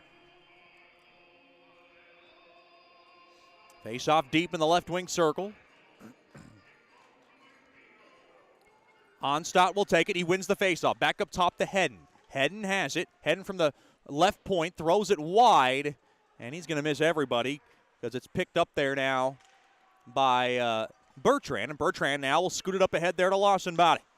From the far half wall, thrown toward the net, paddled away there by DeYoung. Picked up there now by Onstadt. And Onstadt will be able to kind of just jab it back out to center. Puck now just trickled back into the near corner. Hedden's going to go grab it. He'll go to the far side there to Peters. The Canadian throws it up ahead to the far side there to Onstadt. Onstadt tried to get a burst of speed but couldn't get around Wieden's stick. Now worked in deep. Wiseman behind the cage of Bartoskevich.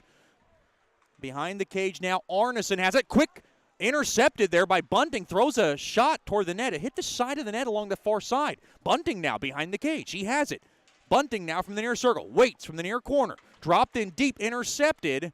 And now Kiefer. Haller now pinches in deep. Thrown over to Bunting. A shot. Stick save made there by Bartoskevich. Now Bunting holds the zone. Thrown back up top. Metcalf nudges up across there to Dorfman. Dorfman back up top to Kiefer. Kiefer in deep down to the near half wall there to Dorfman. Played back up top now to Hallard. Hallard now will just jam it into the behind the cage there to Luke Sedlacek. Thrown in front. It gets blocked. And the Mudbugs can't hold the zone as it caroms off the near side boards and out of the zone.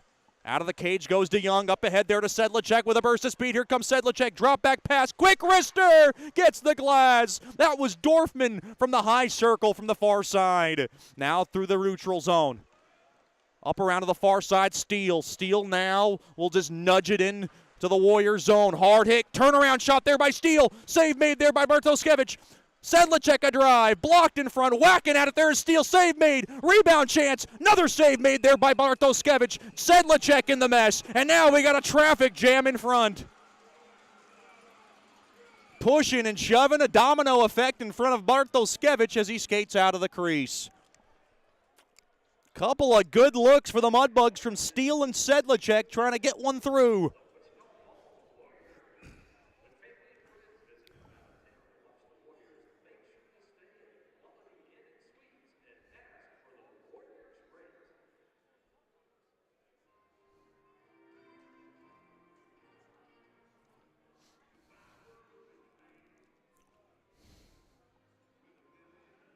Steeles, who made the trip, the family from Chelsea, Michigan. They were in Michigan for the 17s games. And now they are sitting to my right. Mom, dad, brother, sister, all here. Glad to have them with us. Had a good talk with them last night. They were happy campers. Or should I say happy Steels. Now to the far side there to Salt. Salt now gains the blue line from the left side. Gets around the stick of Gockler. Worked in deep now to the Mudbug zone. 2-1 lead for the Warriors. 3 minutes gone by in the second. Taken away there by McCormick. It's brought to you by DeFata and Associates, LLC. McCormick comes in 3-on-3. Gains the blue line. McCormick trying to split the D. Now up along the blue line. Now turned over. Robinson drop back past the Salt, and Salt rattles it wide. As he kind of went down on his bottom. Now back to the Wichita blue line. Up ahead there to Robinson. Robinson now tried to find a pass up ahead there to Vieden. Went behind him. Taken there by Gockler. Gockler to the far side there to Brazil. Played up ahead there to Brimmer. Brimmer off the back heel of Sherino, but he takes it. Sherino has it. Now he loses it. He'll backhand it in deep there to Gatto. Gatto now tried to sweep it in. It got blocked. Now taken there by Sherino, holds the zone. And now Wichita can't get the puck out. Sherino holds the zone, and now the puck is around that blue line, taken there by Gatto. He'll throw it back to the neutral zone. Off the heel of Peters, it was effectively in to the Wichita zone off the near side boards. Weiss couldn't handle it. And now Gatto will go back into his own zone, grab it. Off the near side boards there to Procopio. Procopio lost it. Wozniak now back on over to Corcoran to the far side. Touched up there by Weiss, and he'll just tickle that baby into the Mudbug zone. Now to the far side, picked up there by, I believe that's Weiss. Weiss now gets kind of ransacked there by Peters. That's a big body, and they're going to call a penalty on Shreveport. Kept in there, extra attacker time there by Carpenter. Touched up there by Gatto, and we'll get the penalty. Looked like a little bit of a roughhouse along that far half wall. And now pushing and shoving. Peters has got to watch it. He does not want to get an extra 2. And that was Wise been trying to bait him into it. Mudbugs will go on the first choice personnel penalty kill once again. They have been perfect tonight so far. Shots 14-11 in favor of the Bugs. More Bugs fans in the house tonight. See the Holcomb family, members of the Claws Up Booster Club.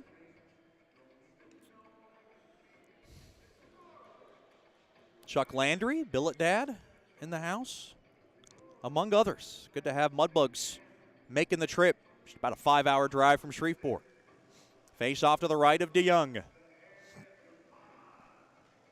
Be sure to follow the Mudbugs on all the social media outlets. Snapchat, Instagram, Facebook, Twitter.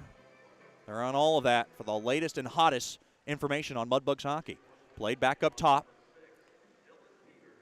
Weiss. Roughing is the call on Peters. Poked there, ahead there by Gockler.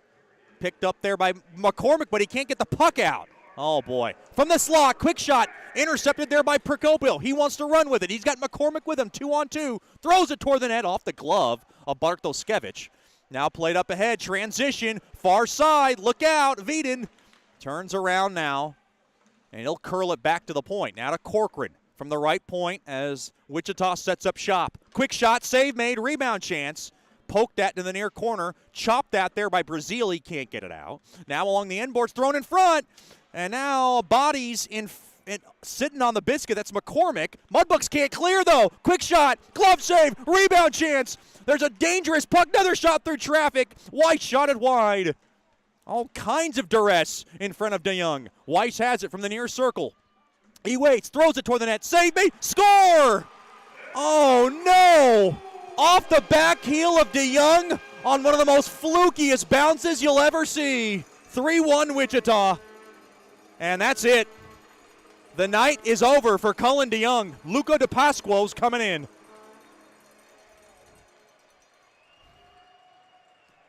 Just a tough night for Cullen DeYoung. He did not know he was being taken out, and now he does. I don't know if DeYoung lost sight of that puck. And DeYoung maybe was trying to claim that puck was off its mooring. And that is one that he's going to want back. A couple of rough ones against him. And I'm not saying it's easy, but just a tough one to give up in that spot. Power play goal for Wichita Falls. And it's now 3-1 Warriors. Shots tied 14-14. 5:33 gone by in the second. Mudbugs in a similar hole than they were last night. Very similar. This one down by 2. Thomas Weiss gets his third from Jackson Wozniak on the power play at 5:33. And now a quick shot, redirected, save made. Mudbugs on the prowl here as Dorfman was trying to get it in. Back up top to Metcalf. Mudbugs pushing the issue from the far circle. It's Fetchko. Fetchko from the far circle throws it toward the net, redirected just wide. Dorfman has it from the near circle. Dorfman waits. Back up top to Metcalf. Metcalf back to Dorfman from the near half wall. Dorfman waits. Throws it in front. Backhand shot. Oh, he shot it just wide. Bartoskevich might have got a piece of it. Now Brimmer has it behind the cage. They got Wichita on the heels because the Mudbugs have a power play. There was a penalty after the goal. It was a slashing call on Wichita. Fetchko to Dorfman, a shot tipped on. They score! That's Austin Brimmer again. It's his third goal of the weekend, and the Mudbugs are within 1. Austin Brimmer having a fantastic weekend. He's got 3 goals, and the Mudbugs back within 1. Time of the goal, 6:18 of the second. Boy, quick work from the SWEPCO power play unit. It's Brimmer's third of the year. It's Wichita Falls 3, Shreveport 2.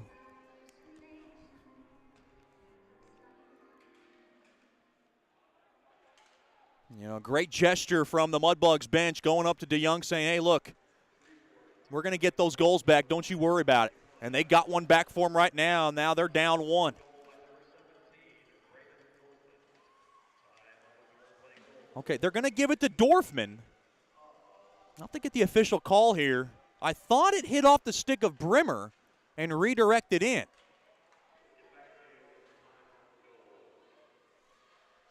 We'll get the official call in just a second. Dorfman factored into the goal. Now along to the neutral zone, backhanded in there by Lawson Body. Another barn burner tonight, 7 minutes into the second, brought to you by DeFata and Associates. 3-2 lead for Wichita. Luca DePasquo in nets now, taking over for Cullen DeYoung, who was pulled. Up ahead there to Sherino. Sherino has it deep into the offensive zone. Here's Sedlicek, backhander. He scores!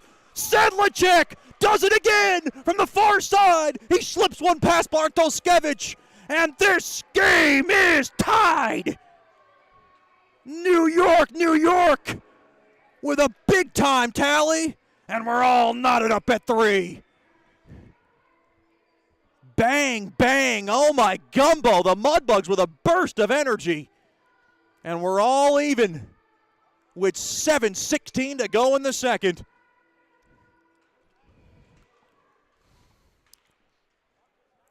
So Austin Brimmer does get the goal from Braden Dorfman at 6:18. Then 58 seconds later, Lucas Sedlicek ties the game with his second of the year from Procopio and Sherino. Now thrown in front, save made. Mudbugs hold the zone. Back up top to Hayden, but he couldn't hold the zone. What a turn of events. Coach Soupy was looking for a spark when he yanked Cullen DeYoung out of this game, and the Mudbugs have answered. They've picked up DeYoung, and we're all even at 3. Big check there by Brimmer into the near half wall. Fetchko, everybody on their feet on the Mudbugs bench. Thrown in front, quick shot, he shot it wide. That was McCormick looking for the cheese. As the puck now ricochets all the way out to center. Mason McCormick from Verona, Wisconsin, so you know he lives in cheese, and he was looking to go top cheese there, and he just missed. To the far side, what a turn of events. McCormick gets rammed hard along the half boards, taken there by Hedden, backhanded in deep there by Bunting. To the far side, the cross-ice pass intercepted. And now on transition, here's Lanigan, 3-on-2, backhanded in deep. Bunting has it, and Bunting will be able to barrel this baby out. Onstadt trying to steal it. Taken there by Bunting into the far corner of Wichita's zone. Boy, Mudbugs with 2 goals in 58 seconds have tied this baby up. Thrown ahead, lots of space. Gockler fires it wide. Diving stop there by Bartoskevich on the loose rebound. And now a late takedown in front of Bartoskevich behind his cage. You know, they call the penalty on Bunting for a roughing call late hit last night. Coach Soupy want to know if there's going to be anything there after that melee.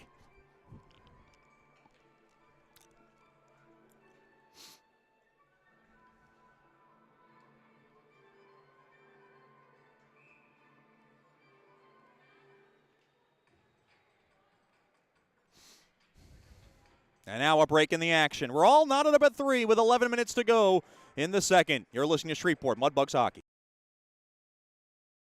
As a business owner, you know it's important to stay ahead of your competition to succeed. One dishonest employee providing poor customer service can send your business to the penalty box. DeFata and Associates has over 20 years of investigative experience that can help you monitor your employees and investigate losses that may be keeping you from reaching your goals. Whether you need GPS tracking, investigative shopping, integrity testing, or you're experiencing losses caused by theft, DeFata and Associates can help. Give them a call at 318-635-9944 or check out their website at defatapi.com for more information.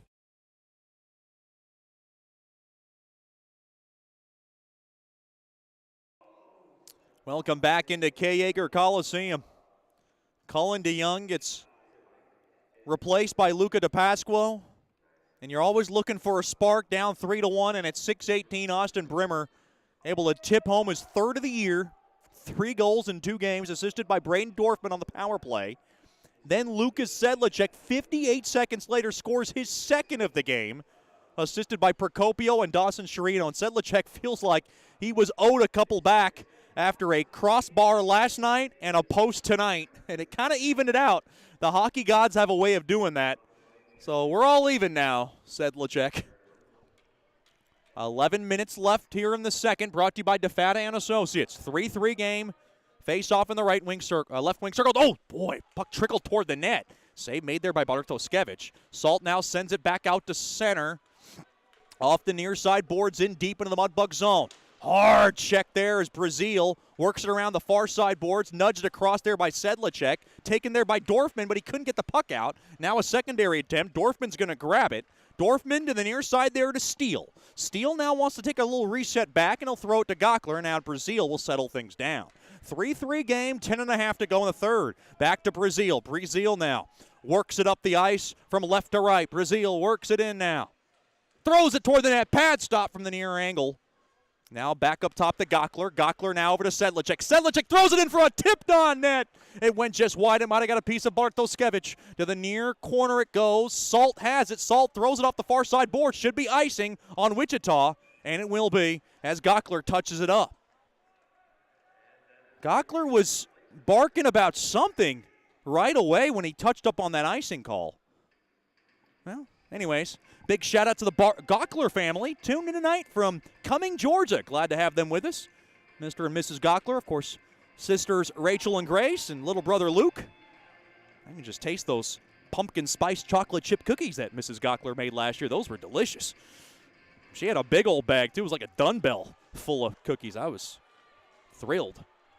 A little bit of contact off the initial faceoff win. Now somebody's sitting on the puck. That's Robinson. McCormick's trying to squeeze it out along that far corner. Taken away there by the Warriors. They have it. They lug it up the ice, trying to get around Hallard. Quick shot. Stick save made there by DePasquo, and that's good. A nice routine stop by DePasquo to get him loose. He hasn't seen much action since he jumped onto the ice.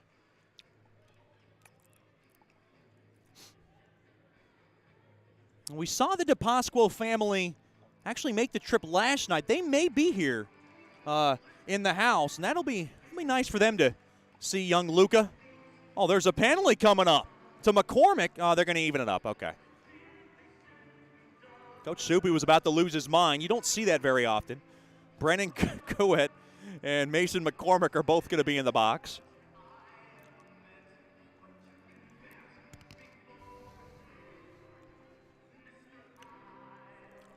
We got a break in the action, I believe.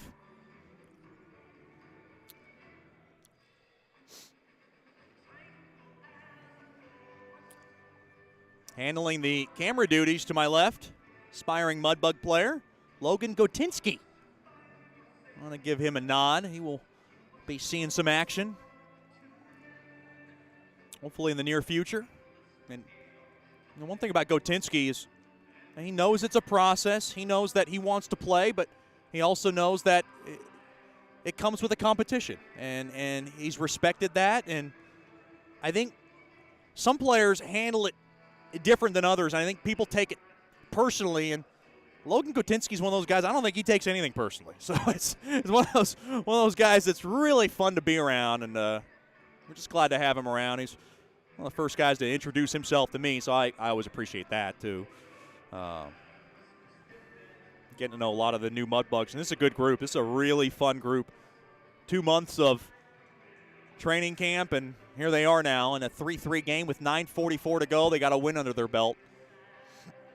4-on-4 hockey, open ice for both teams. Face-off won there by the Mudbugs. Played to Hedden. Hedden played up across with a little burst of speed. Here's Gatto. Gatto has it now. Dropped to Chirino. Chirino tried to give it back there to Hedden, but he wasn't slicing around that far circle. Thrown off the stick of Weiss. Goes deep. Should be icing. And it will be.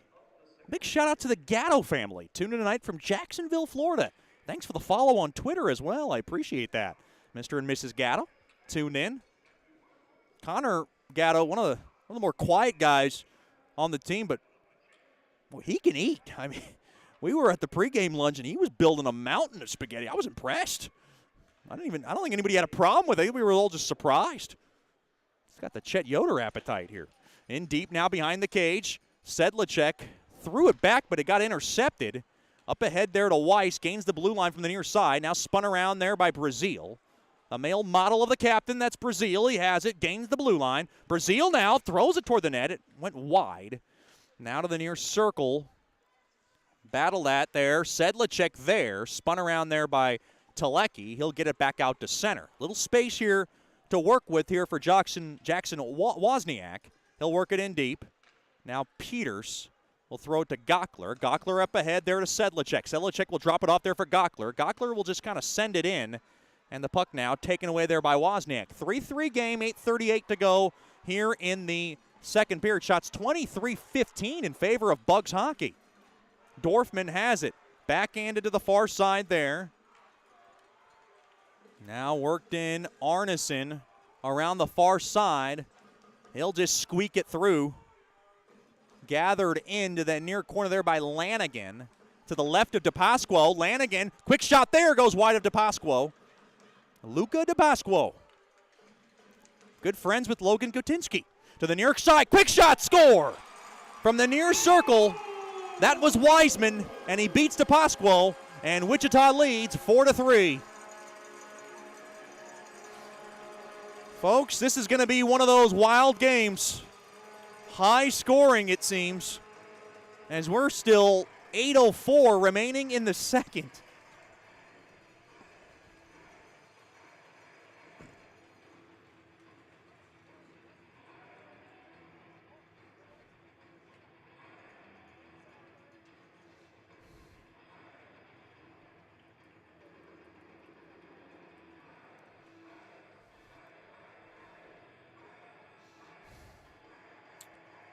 So a 4-on-4 goal for Wichita Falls. And the Mudbugs trail by 1 again.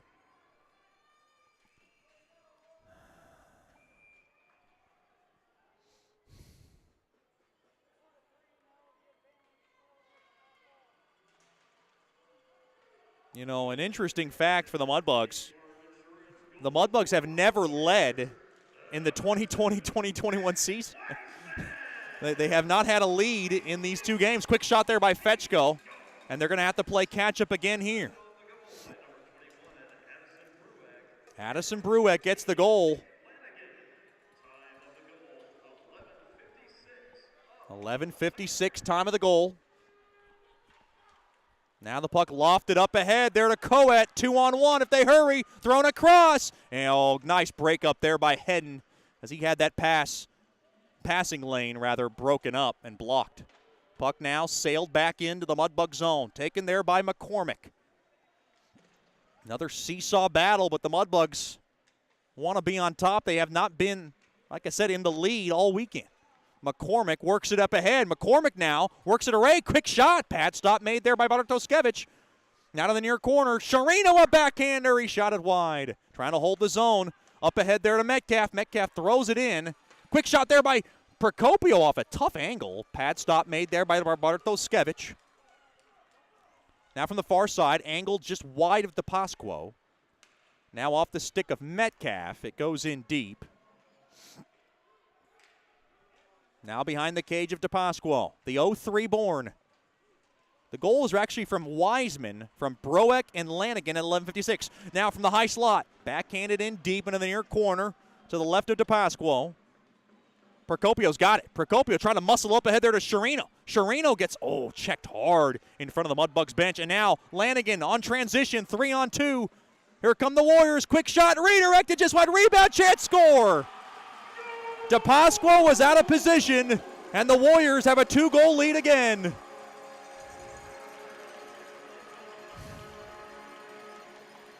Well, the Mudbugs are getting beat on transition right now.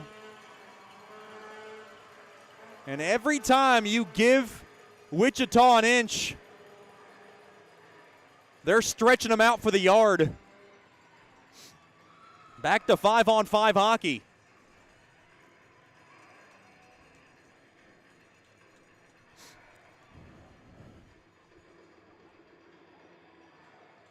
It's a 5-3 Wichita lead.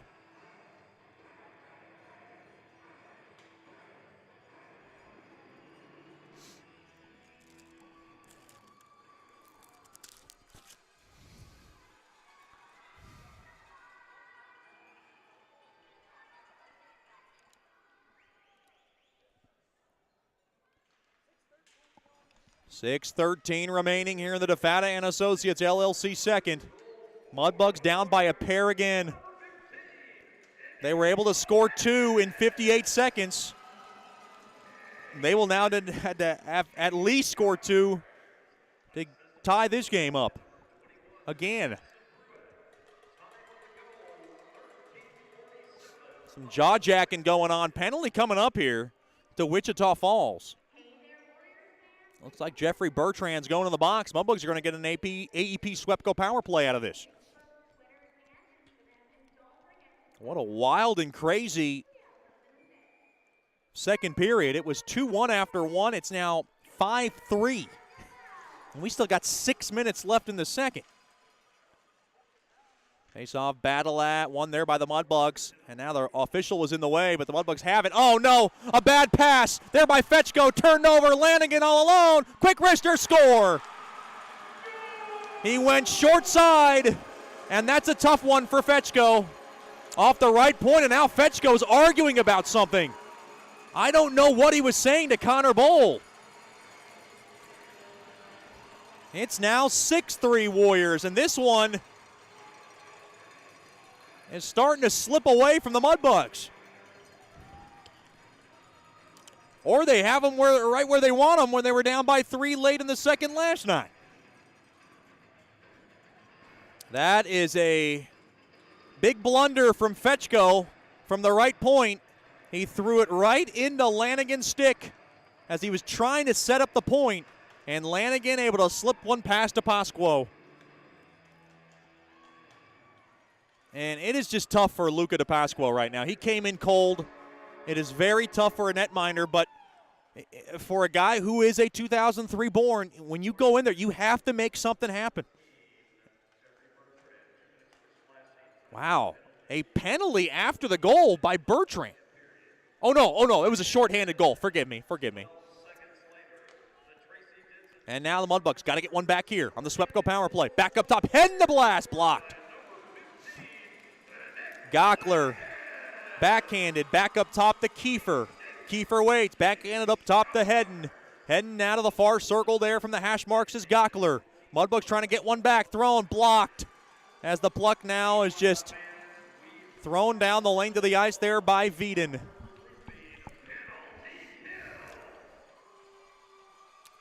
Boy, this second period has spiraled in the wrong direction for Shreveport.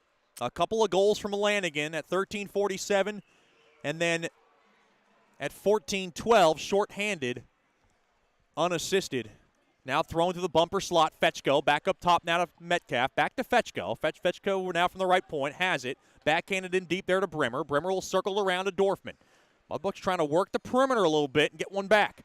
Thrown, back door, quick shot, save, made there by Bartoskevich. What a stop as Fetchko got robbed. Back up top to Metcalf. Metcalf to the near circle, quick shot, save made, rebound chance went wide. Bartoskevich is without a stick. Can the Mudbugs take advantage? Fetchko from the far half wall through the slot. Dorfman can't handle the puck. Off the near side glass. Metcalf holds the zone. Now in deep there to Brimmer. Bartoskevich has his stick back. Oh no! A high sticking. And the Mudbugs are going to go down a man. Back up top. Quick shot there by Peters. Looks like a penalty is coming up maybe to Wichita. I'm not sure. And now Bunting gets roughed up as an elbow comes across his face. Pushing and shoving along the far corner. Fetchko had a one-timer from the right wing circle, and Bartoskevich just sprawled across and made an unbelievable save to just negate any kind of momentum the Mudbugs were trying to get back. We're getting at least one penalty here. 3:43 remaining in the DeFata and Associates LLC second.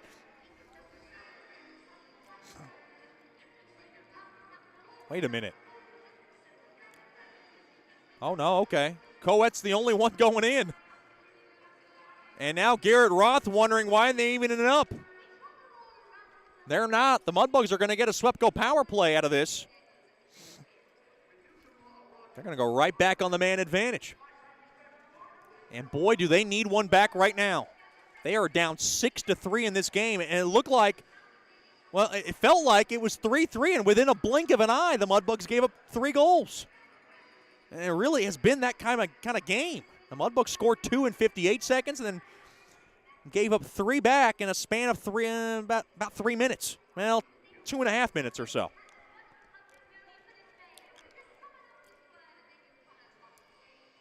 Been a tough night for Mudbugs goaltending. Did not say that last night. It is a tough game, though. Sometimes it'll humble you.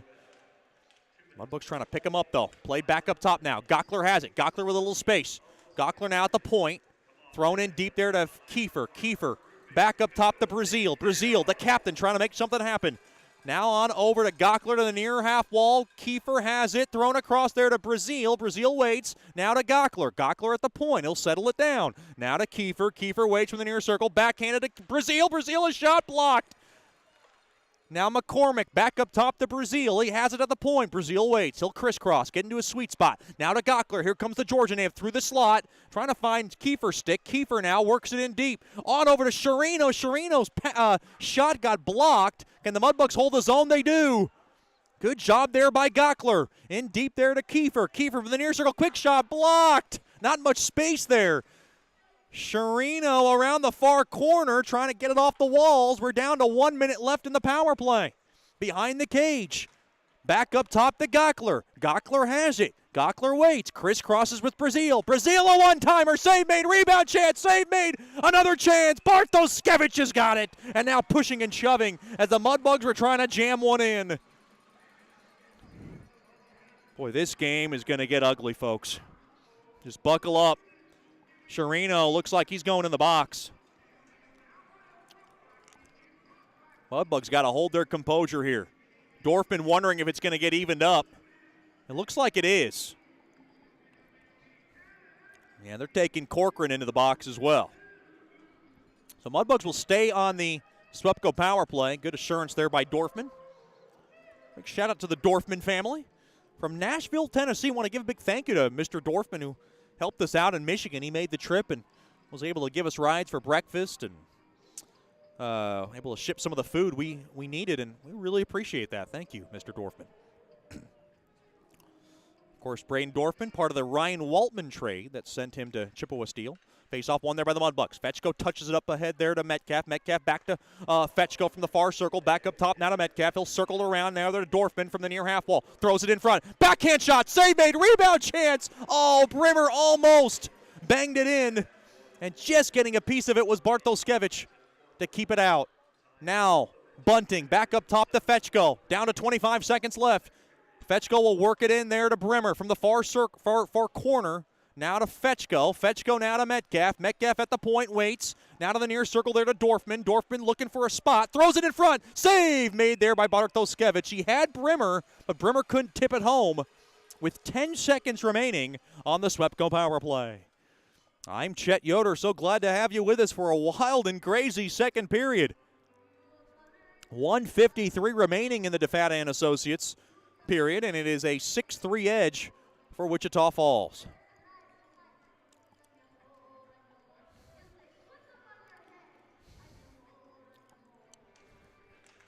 Face-off won there by Shreveport.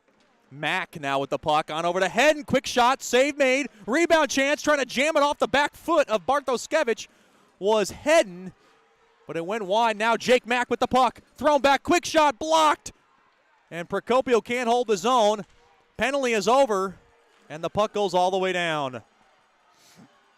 Worked into the far corner. Taken there by Procopio. Into the near side. Peters trying to grab it. Thrown across there to Gatto. Gatto now to the near side. There to Mack. Jake Mack now to the far side. Jake Mack, the 13th forward. Seeing more of him as Coach Soupy looking for a spark. Mack throws it in front. Looking for Gatto. It's intercepted. Now kept in. Peters a blast. Glove save. Made there by Bartoskevich.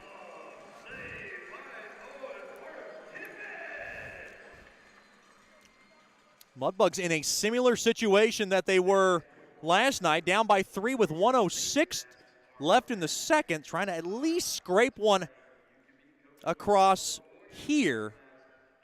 They can start to get a little momentum back on their side.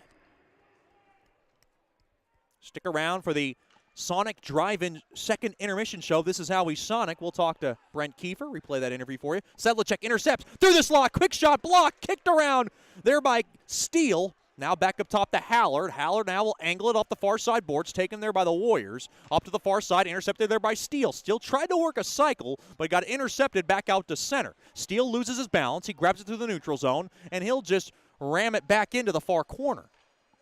Now that's Dorfman from the right point. He has it thrown toward the net, blocked. Steele might have been in the way. Quick shot there by Metcalf. Gets blocked there by Salt. Now to the near corner it goes. Fanning on the passing attempt there is Steele. He lost kind of control of that puck. Now along the corners, we're down to 20 seconds left. Mudbugs trying to chisel it off the walls. They can't get it off. Now they do. That's Steele. Steele now gets hauled down along to that near corner. 10 seconds to go. Now the third. Metcalf trying to hold his own. One last chance for Steele. Can he throw it toward the net? 5 seconds. Here's Metcalf trying to center somebody. That was looked like Sedlacek. Now along to the near corner, and time will run out on the Mudbugs in the second. A period that saw the Mudbugs get even within a span of 58 seconds and then find themselves down by 3 in about a span of a 2.5 minute. Kind of a wild and crazy roller coaster of a period, but the Mudbugs know that they have the firepower to get back in the game. And Billy Fetchko with a few choice words there for David Lilly, and something he was arguing over his turnover for the shorthanded tally. The Mudbugs got work to do as we will head into the Sonic Drive-In second intermission show. The score after 2 periods of play, it's the Warriors 6 and the Mudbugs 3. You're listening to Shreveport Mudbugs Hockey. The Robertson Cup champion Shreveport Mudbugs know big goals lead to big wins. That's why State Farm agent Ben Tolis and his State Farm team are here to help you score a big goal with your home and auto insurance. It's a great call that saves you time and money. So go score the winning goal and score savings by combining your home and auto. It's just another way we're here to help your life go right. Call State Farm agent Ben Tolis today at 318-688-1522. That's 318-688-1522.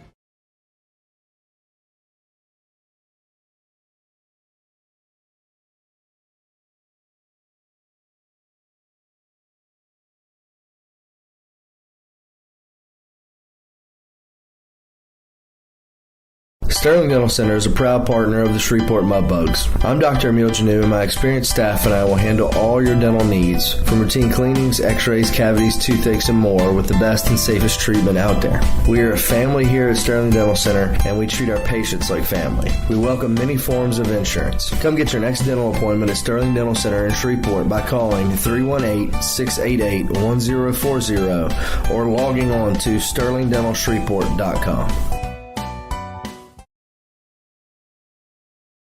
Janice Watt and General Financial Advisors are excited to support our Shreveport Mudbugs hockey. Their experienced staff are ready to assist you with your tax, accounting, and financial needs from birth until retirement, including life insurance. Call Janice at 318-219-4188 and set up an appointment. Your consultation is free, or log on to gfapartners.com. We are here for you.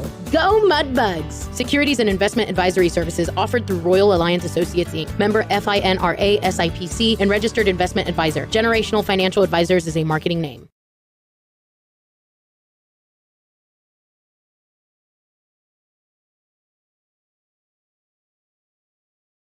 Bayou Blasters helps bring you Shreveport Mudbugs hockey on the ticket. Hey, this is Jay Fuo letting you know Bayou Blasters offers the best dry ice blasting in all of Shreveport. Our solid CO2 provides a powerful industrial equipment cleaning solution for a variety of applications, ranging from heavy slag removal to delicate semiconductor and circuit board cleaning. Our ice blasting technology has become known as the cleanest and most environmentally friendly way to clean and prep any surface. Call us at 877-352-8614 or log on to bayoublasters.com.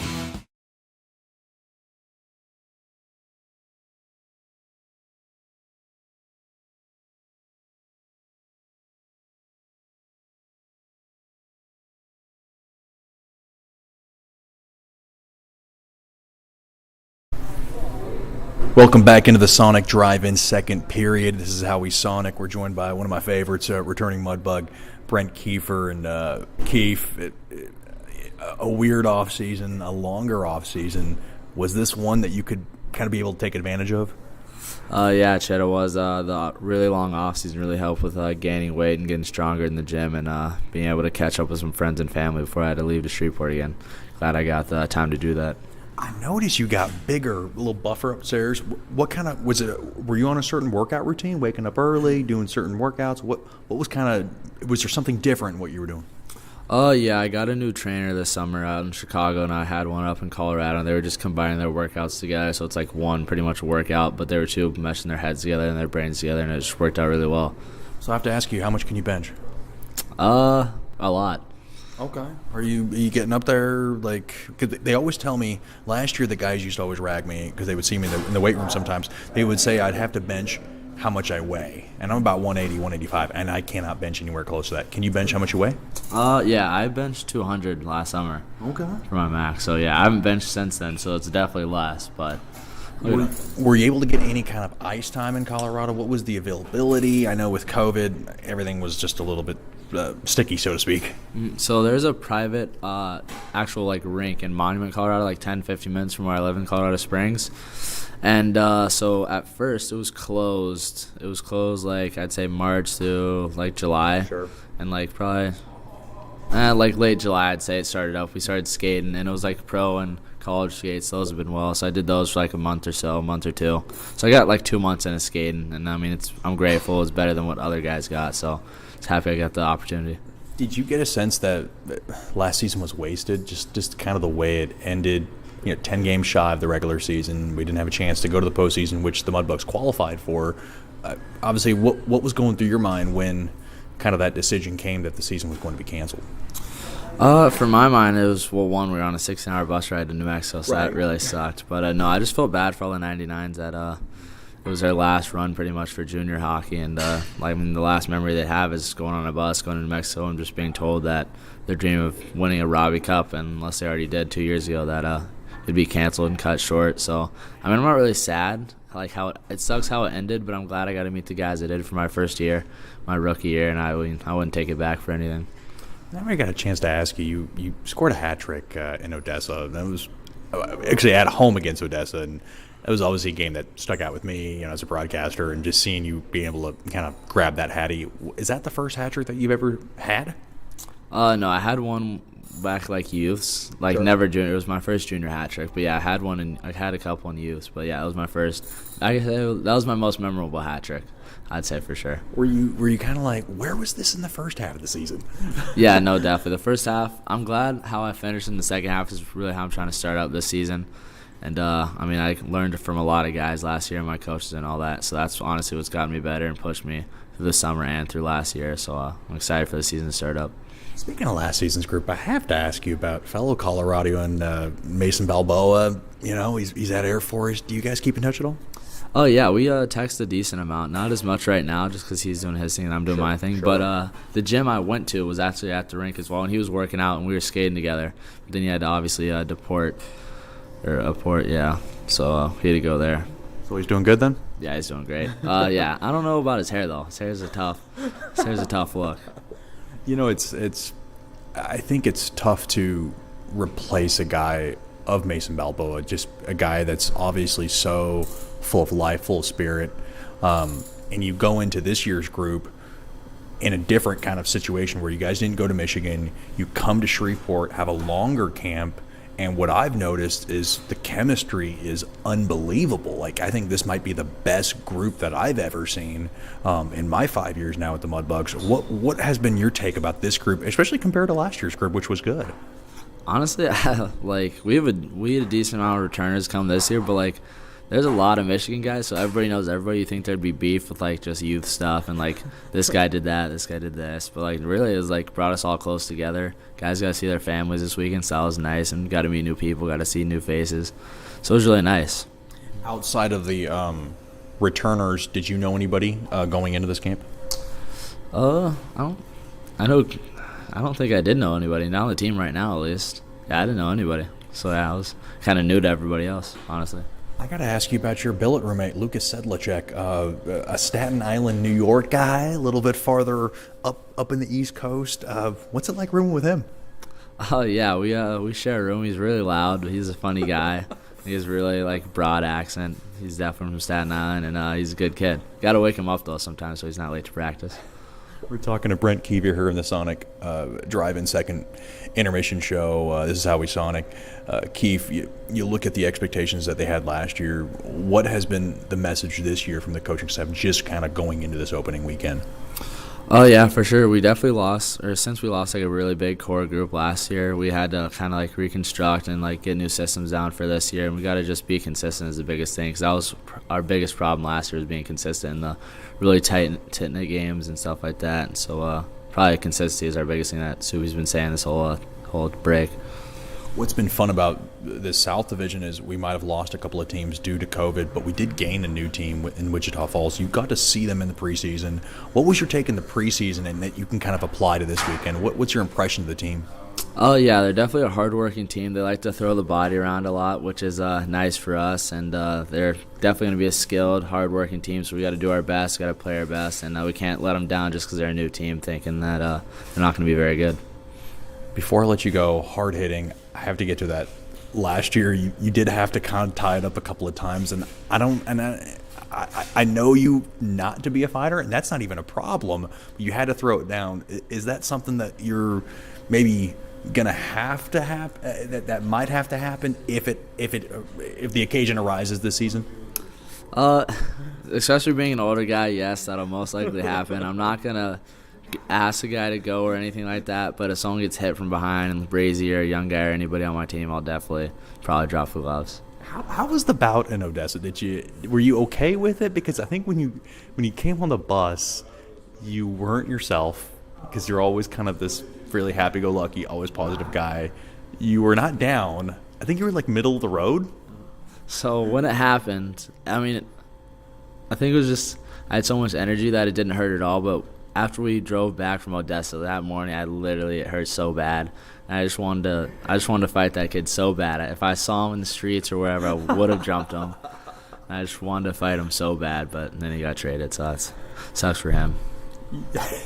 You're surprising me with this, but the one thing that I hear about other players from other teams when they talk about you is your speed. And have you always been a fast skater? Is that something that you've always worked on year by year? Oh, yeah, I feel like I've been decently fast. It's just mine is, my puck handling hasn't been as fast as my feet. So it's, a lot of times I've been fast, but I'm never, fast with the puck. And that's one thing I've been working really hard on this summer. So hopefully it shows this year. All right. That's Brent Keefer of the Shreveport Mudbugs. Thanks for the time, and good luck this season. Thank you. I appreciate having me, Chet. We'll have more here on the Sonic Drive-In second period. This is how we Sonic after these messages. This is Shreveport Mudbugs hockey.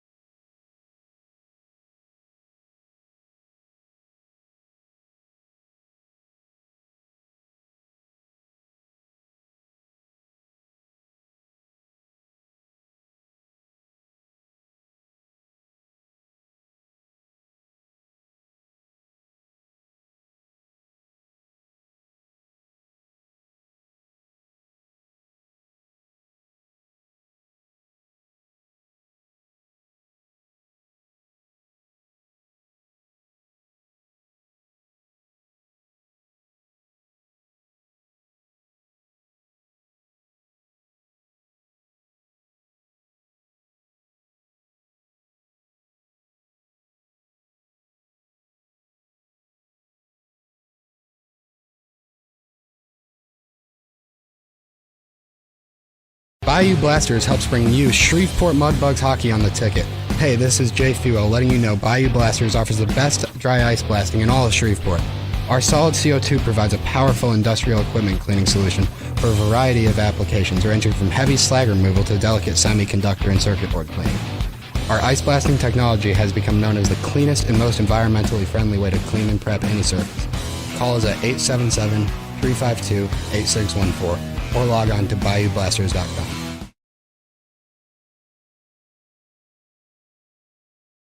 Janice Watt and General Financial Advisors are excited to support our Shreveport Mudbugs hockey. Their experienced staff are ready to assist you with your tax, accounting, and financial needs from birth until retirement, including life insurance. Call Janice at 318-219-4188 and set up an appointment. Your consultation is free, or log on to gfapartners.com. We are here for you. Go Mudbugs! Securities and investment advisory services offered through Royal Alliance Associates, Inc., member FINRA SIPC, and registered investment advisor. Generational Financial Advisors is a marketing name.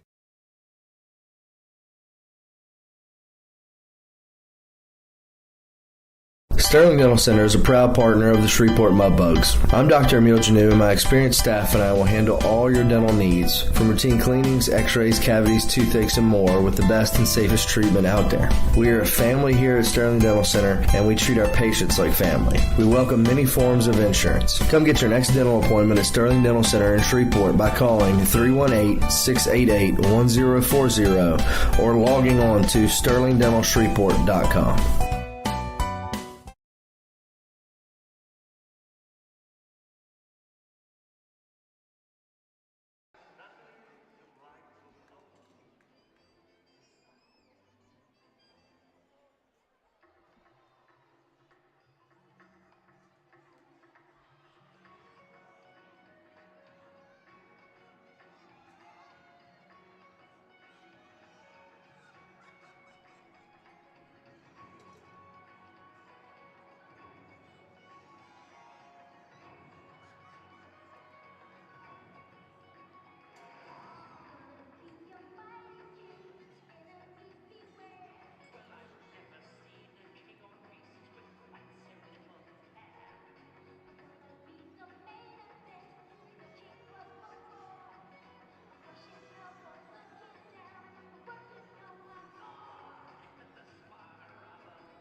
Welcome back into K. Yeager Coliseum. I'm Chet Yoder. It's time for the Sterling Dental Center third period. The Mudbugs have their work cut out as they're down by 3.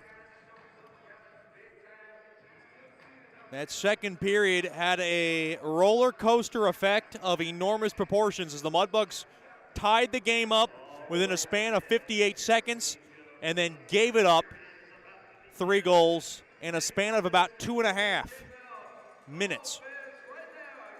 Mudbugs skate from left to right. They have the firepower to come back. They did it last night. This one will be a taller task as they're down by 3 going in the third. They were down by 2 going into the third last night.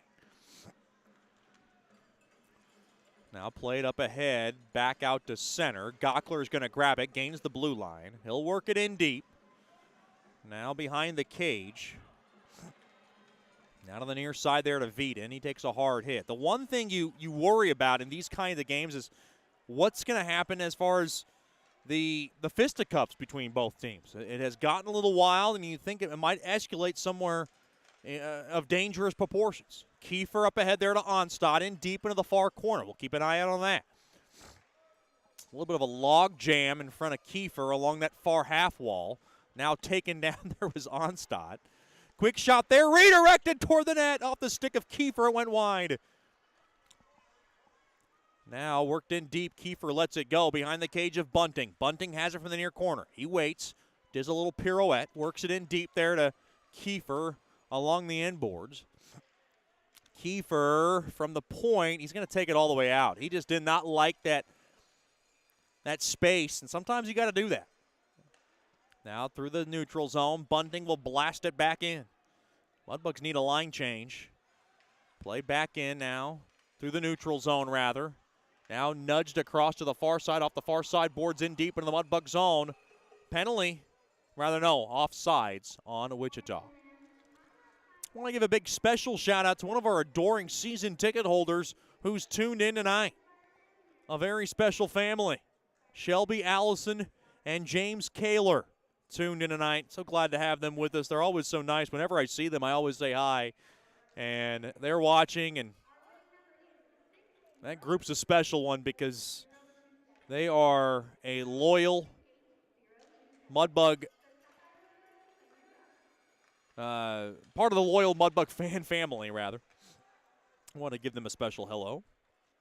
Thanks for being tuned in with us. Puck now trickled back into the Warriors zone, worked around to the far side boards, kept in there by Metcalf. Metcalf will work it in deep there for Sedlacek. Sedlacek with a pair of goals tonight. They're going to need a little more from him. They're going to climb back in this game. Quick shot there, sticked aside there by DePasquo. Now caromed back in. This is the hardest part for really Luca DePasquo, who came in cold, and it's so hard to come into a game cold. This is a chance for him just to settle things down, and maybe a Mudbugs goal here early in this period could really kind of get those nerves out. And the Warriors have it back to my right, and one thing I love about Luca is he's one of those guys who's a creature of habit. He has an intense workout schedule, eats proper things. They're really fun to talk to as the Mudbugs ice the puck.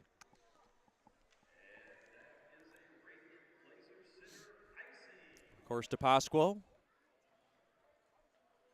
close friends with Logan Gutinsky, who is handling the camera to my left. I have to say, DePasquo might be twice Gutinsky's size, too. Face off in the left wing circle. Face off battle at and won there by the Warriors, taken away there by Fetchko. Fetchko's got it in front of the Mudbugs bench. He throws it across, intercepted there by Brueck. That's Riley Brueck. There's brothers on this team. Puck now just swept back in to the Mudbug zone. Metcalf to Hallard. The Jersey boys got it. He throws it back to the neutral zone. Looks like an offside. And it is. Mudbugs are going to try to stretch this game out as we are almost 3 minutes in to the Sterling Dental Center third period.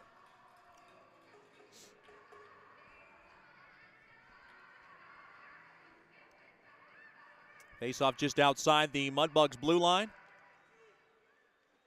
Gockler to the far side there to Brazil. Brazil behind the cage of DePasquo.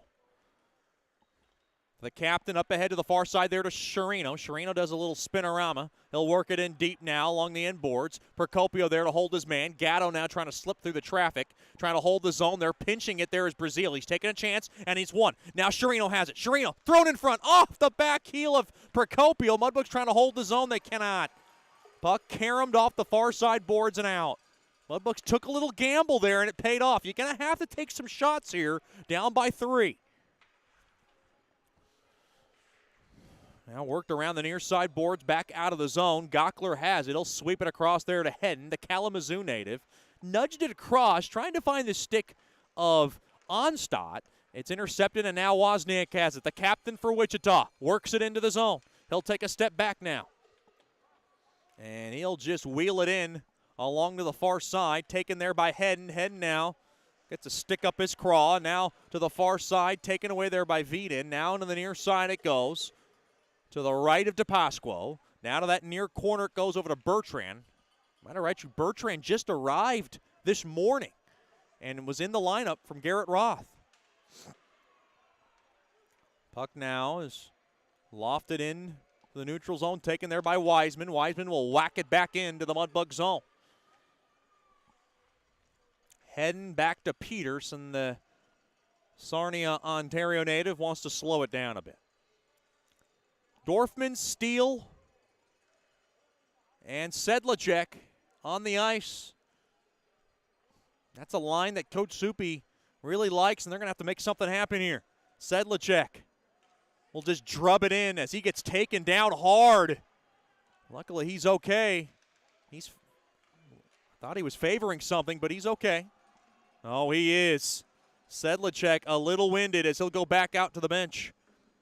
Looks like athletic trainer Amy Baker is going to take a look at him. Now around center boards. This one goes all the way down. Slowed down there by DePasquo. Amy Baker doing a fantastic job as the athletic trainer. She got hired on in about May, came down for the summer, and really has just been a staple for this team, taking care of the nicks and bruises of this Mudbugs team through a deep camp that found almost over 50 guys at camp. Almost 60 players arrived at camp. So talk about that training room getting cramped up a bit. Brazil to the far side. Learned that the Amy Baker family tuned in tonight from Indianapolis. Glad to have them with us. From Carmel, Indiana, same place where Mudbugs captain Jay Fewell is from. We missed that guy. Doing his thing in Denver. Worked in deep now to the near circle to the right of DePasquo. Now grabbing it there is Gockler. He'll send it on over to Fetchko. The California long-haired man goes to the far side there to Brimmer. Uh-oh, a little giveaway. Quick shot, glove save made there by DePasquo as Robinson whistled it on net. Well, the Mudbugs have looked connected at times and then have looked disconnected at times, and that's what you have in this opening weekend. It's a little bit hard. You got to figure out what you have. And now going into the locker room, that looks like it's Braden Dorfman. We'll have to get a little bit of an update there. Dorfman now taking a trip to the locker room. Looks like just repair work for Dorfman. Face off to the left of DePasquo. Looks like Sedlacek's okay, but he got checked up on from Amy Baker. Wiseman throws it toward the net. Routine stop made there by DePasquo. Almost got fooled there as the water bottle got knocked off the top net. Mudbugs will stay in Wichita Falls for a couple of days and then make their trek out to Odessa at the Ector County Coliseum for a pair of games next weekend. That's a red-hot Odessa team. Quick shot blocked there as Wiseman put a shot from the left point. And if memory serves me correctly, I think it's an undefeated Odessa team. I'll have to check that out. Now from the right wing circle, glove save made there by Bartoszewicz on a shot from the far circle there by Hedden. Take a look at the standings here real quick. Yeah, Odessa is 3-0. Big start for them. They were looking for a big start after a couple of rough seasons. The only other game going on in the South is between Odessa and Amarillo, and Amarillo ready to hand the Jackalopes a loss. It's 4-1 early in the third, though, in favor of the Bulls, and it's been a slow start for the Bulls. They're winless in 3 games. Shots 33-21 in favor of the Bugs. Kiefer's got it from the near circle, throws it toward the net, gets slowed down. Big shout out to the Kiefers, tuned in tonight from Colorado. Kiefer now takes it, holds the zone, trying to get the puck toward the net. Now played back to Hen. Hen slides it across there to Bunting, a shot. Oh, in and out of the glove of Bartoskevich. Now Bunting a little held on to there. Mudbugs wanted a call. The puck now will be directed all the way out of the zone there by Wichita. And now Peters wants to take a little circle back. Metcalf's got it. Metcalf in the middle of the ice, off the stick of Steele, intercepted. And now back the other way. Here comes Bertrand. Quick passing, got a quick pass attempt through the slot, got blocked there by Metcalf. Back the other way. Here comes Dorfman. Dorfman trying to poke it along, poke it ahead for himself. Oh boy, Mudbugs almost got caught through transition. They're able to keep it in. Oh, big hard check there by Sedlacek. Glad they have him back. Puck now is just lofted back into the Mudbug zone. Mudbugs trying to chip away. They're starting to run out of time to do it. 8 minutes gone by in the third. They're going to need 3 in this one to stay alive. Play to the far side. Now through the neutral zone. Bertrand blows a tire. Boy, it's been a tough ice out there. A lot of guys kind of falling down. Out of the far side. Pass there by Sedlacek. Gets intercepted there by Addison Brueck.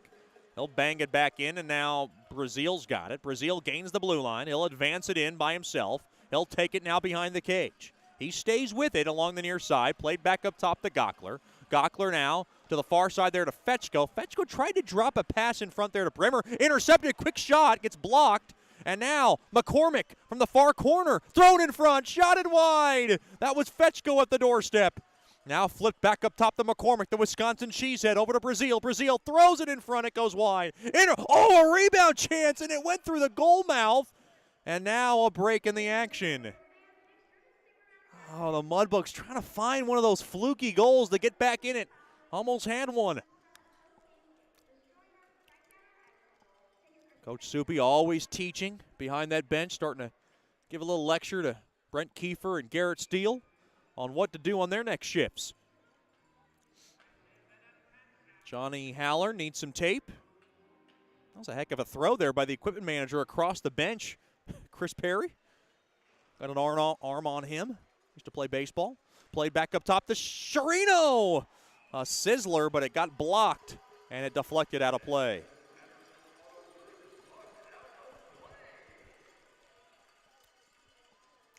A lot of characters on this team. This is a good group for the Mudbugs.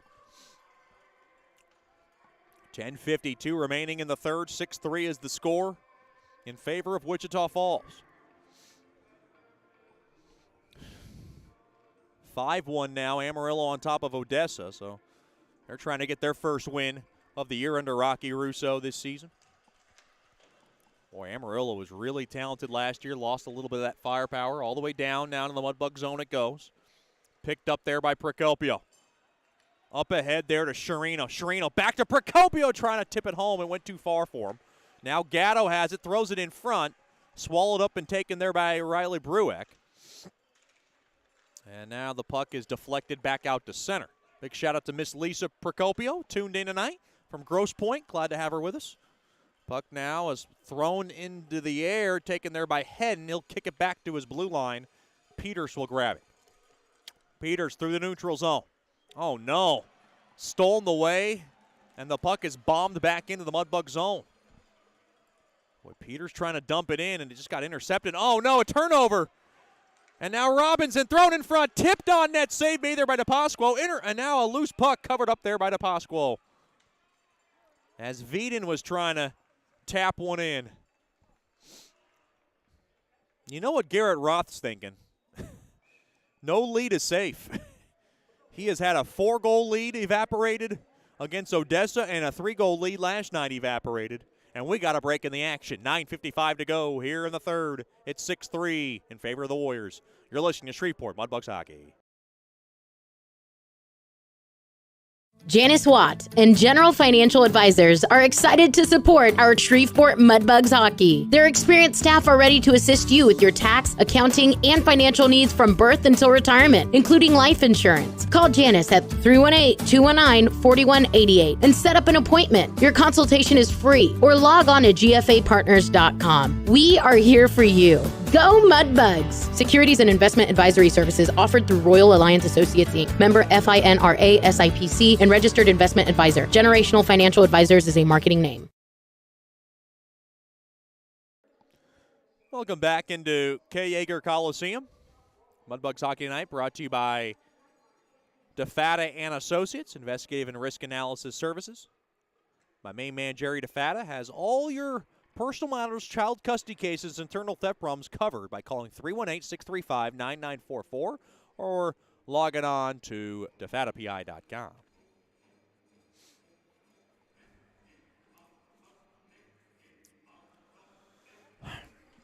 Face off to the right of DePasquo. One there by the Warriors. Quick shot hit the side of the net. Now Kiefer will grab it. There's still time in this game. The Mudbugs just got to get one back to believe a little bit more. Behind the cage of DePasquo, Metcalf getting hooked on his left hand, and he thought that was a call there. Didn't get one. Bunting now gains the blue line. Backhanded in deep there for Kiefer to grab. Kiefer now will throw back up top to Hallard. Hallard throws it in front. He'll work it in behind the cage. Now tripped up a bit there was Bunting. I think he just lost his edge. It's been a rough ice right now for both teams. You see a lot of guys falling on their own. Now here's Kiefer from the near circle. Backhanded back up top to Metcalf. And now he'll just throw it into that far corner. Bunting to Kiefer, trying to get it off the walls. Pinching the zone there is Metcalf. He throws it toward the net. It gets the glass. Now to the near half wall, and the puck now is thrown out of play.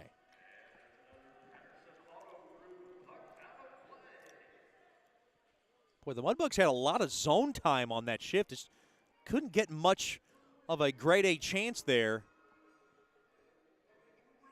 I want to thank all our 2020-2021 billets for everything they do for us for Mudbugs hockey. Brian and Leanne Bechtel, Harriet Body, Zach and Jordan Cho, Levi and Charlie Dew, Jordan and Lindsey Gamble, and we'll give you the rest of the list in our next break.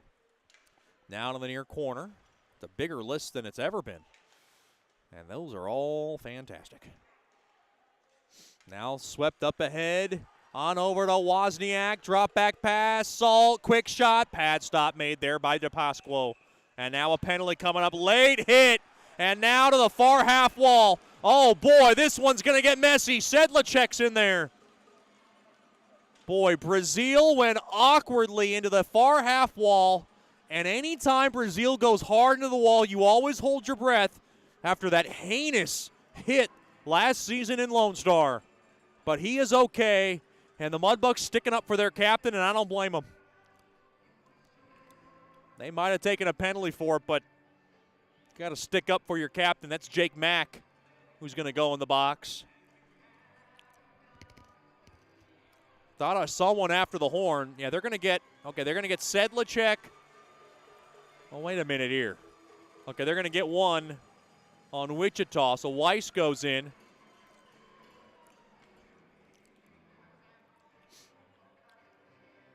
And I think the Mudbugs are going to be down a man because that was the original penalty was against the Mudbugs. Anyways, I'll get back to my billet list. Mr. Keith and Becca Gibbs.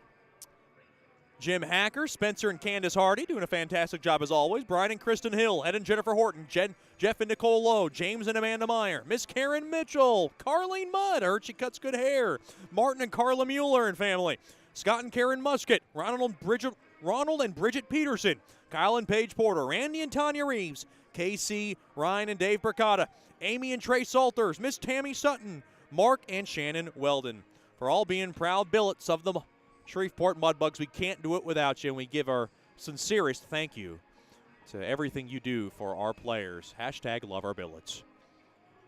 Use that hashtag if you can. We just don't have a team without you. And I say it every broadcast. We just don't. We have to get every player housed, and it really was a unbelievable effort from Miss Karen Mitchell and Miss Tanya Reeves, who took over the billet coordinating duties. And now Coach Soupy wanted an explanation here. He thought that was going to be evened up. It's not. So they really got Jake Mack for defending his captain. I don't blame him there for taking that penalty. So Mudbugs are down a man on the first choice personnel penalty kill. To the near side, Wiseman, cross-ice pass, hit by a high stick there by Procopio. He's able to bat that baby all the way down the length of the ice.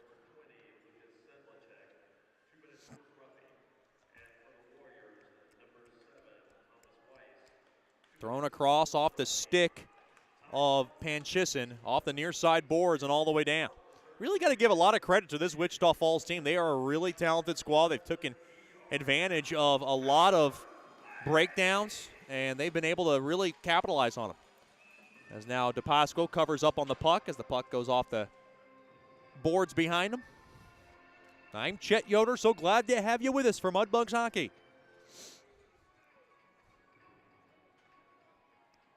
Standing to my left, an aspiring Mudbugs blue liner, Tommy Haynes. Saw him in Michigan, and we liked what we saw out of him. Very talented, originally from Canada. Got a lot of Canadian players on this year's team, all the way down. Shots 34-23 now in favor of Shreveport. Mudbugs down to a minute left now on this penalty kill.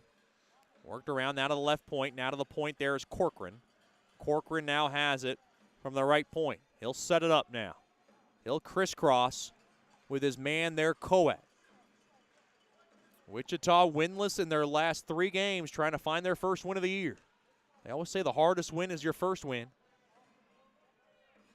I guess that's what a coach told me once. Salt now works it in deep. Probably because we were like 0-10 in my hockey season. That puck caromed off a stick and went out of play.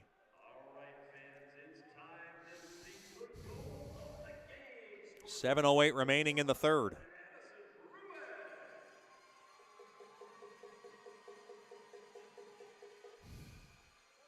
The Mudbugs will take on Odessa next Friday night. Join us for the broadcast. It'll be at 7 o'clock even, 7:15 puck drop from Ector County Coliseum next Friday night. The Mudbugs and the Jacks. The Mudbugs continue this marathon road trip. They've been out of Shreveport since October 28th, just before Halloween. And they will get back the weekend before Thanksgiving. So start thinking about turkey and pecan pie and cornbread dressing and mashed potatoes and gravy and all kinds of stuffing, pumpkin pie, sweet potato pie. Not much going on the ice. I'll keep going. Green bean casserole. Now from the slot, here's a chance. Backhand shot save made there by DePasquo from the far side of a shot there by Salt. And now a break in the action.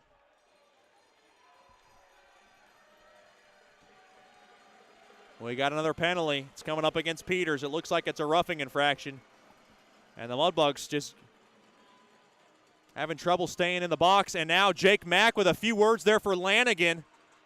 Looks like they're trying to book a time to go later in this game. I think that was toward Lanigan. It looked like Brueck got in that conversation.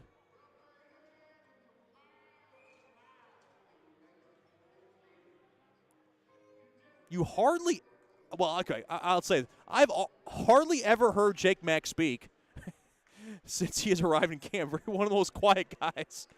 But he is sticking up for his captain, and you got to love that. Great teammate. Down in the near circle, quick shot, blocked. Puck now is caromed off the near side boards all the way down.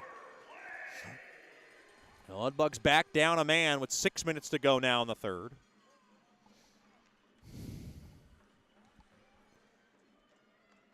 Thrown back to Veeden. He gains the blue line. Veeden now has it, near circle. Quick shot, save made there by DePasquo. Whoa, that one caromed into the near corner. Now Salt has it from the left point. Wines fires. Nice block there by Hallard. DePasco waits. Now he throws it over to Corcoran. Corcoran now from the right point. Worked in deep to the far corner. Now thrown back up top, and he missed Corcoran's stick, and it goes all the way down. And now Bartoskevich throws it all the way down. Should be icing on Wichita, and it will be. Bartoskevich has got a long face. I understand what he was trying to do there, and I love goalies that do it, but you got to be ready for it. I mean, usually those are set plays when a goalie is going to fire a pass through that neutral zone and try to catch a team napping on the line change.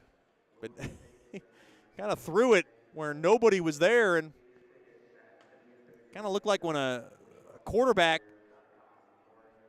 throws it toward a receiver and he misses him by about 15 yards, you're thinking, what the heck's going on? It's like, no, he just missed his route. That's what that reminded me of.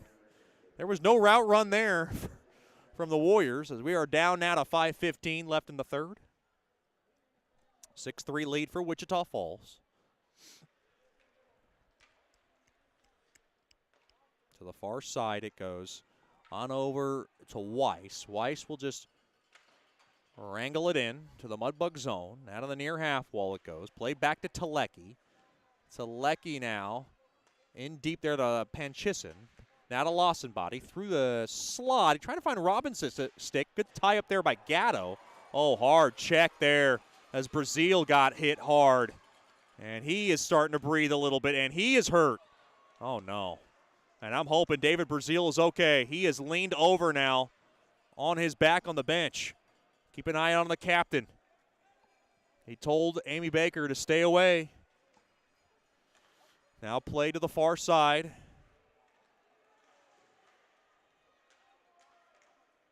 You always hold your breath when you go into the boards awkwardly like Brazil did. And now worked in deep to the right of DePasquo. Brazil back on his feet, and that's good to see on the bench. Now worked in deep into the near corner, taken there by Addison Brueck to the far side. He'll just squeak it in. Just lip read Brazil's lips as Amy Baker went by his sign, and he said, I'm fine, I'm good. One of the toughest guys you'll ever come across is David Brazil. He's got the heart of gold, and got hockey in his heart as well. A whole lot of it, but he is a people person first. And he really puts himself second behind everybody else on this team. That's what makes him a great leader. McCormick has it. Thrown in front. And now intercepted. Hallard will keep it in. And it's got a lot to do with his dad, who coached him for his whole life up to the Granville hockey years. Now to the far side. Thrown in front. Quick shot. Point blank save. Made there by DePasquo off a pass, and he robbed Riley Brueck. It might not be a big save there by DePasquo in this game, but it's a big save for DePasquo's confidence right now. And now we got another penalty. It's McCormick going in the box. He's going to go in for roughing. Boy, the Mudbugs. I have a bad feeling there is going to be a ticking time bomb in these last 3:02, and something really as big is going to explode between these two teams. Game is pretty much in hand, and that's when you get really scared the most. These two teams will see each other again December 4th and 5th, home opening weekend. Single game ticket sales are on sale starting on Monday. Be sure to give us a call at 318-636-7094 or log on to mudbugshockey.com. Face-off battle at one there by Wichita. Penalty kill brought to you by First Choice Personnel. The scoring has calmed down for both teams. Now from the far circle, circled there by Weiss.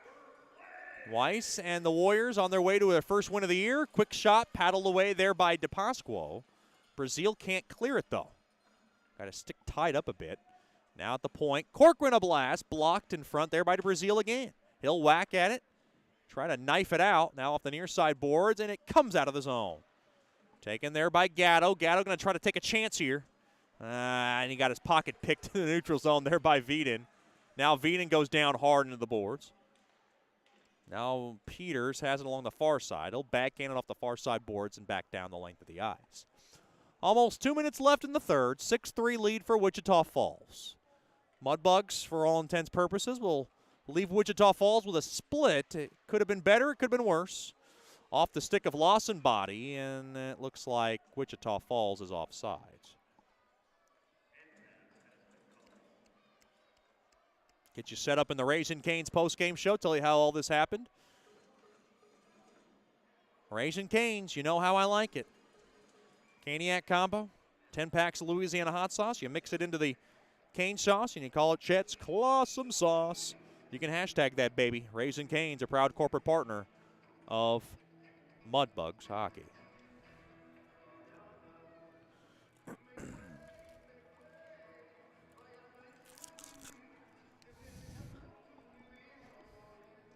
Metcalf barking about something. Some kind of issue going on here. Well, he is adamant about something he sees. Brazil was seconding that from the bench. Not sure what that was all about. Puck now caromed off the near side boards and banked all the way down. 1:50 to go now in the third.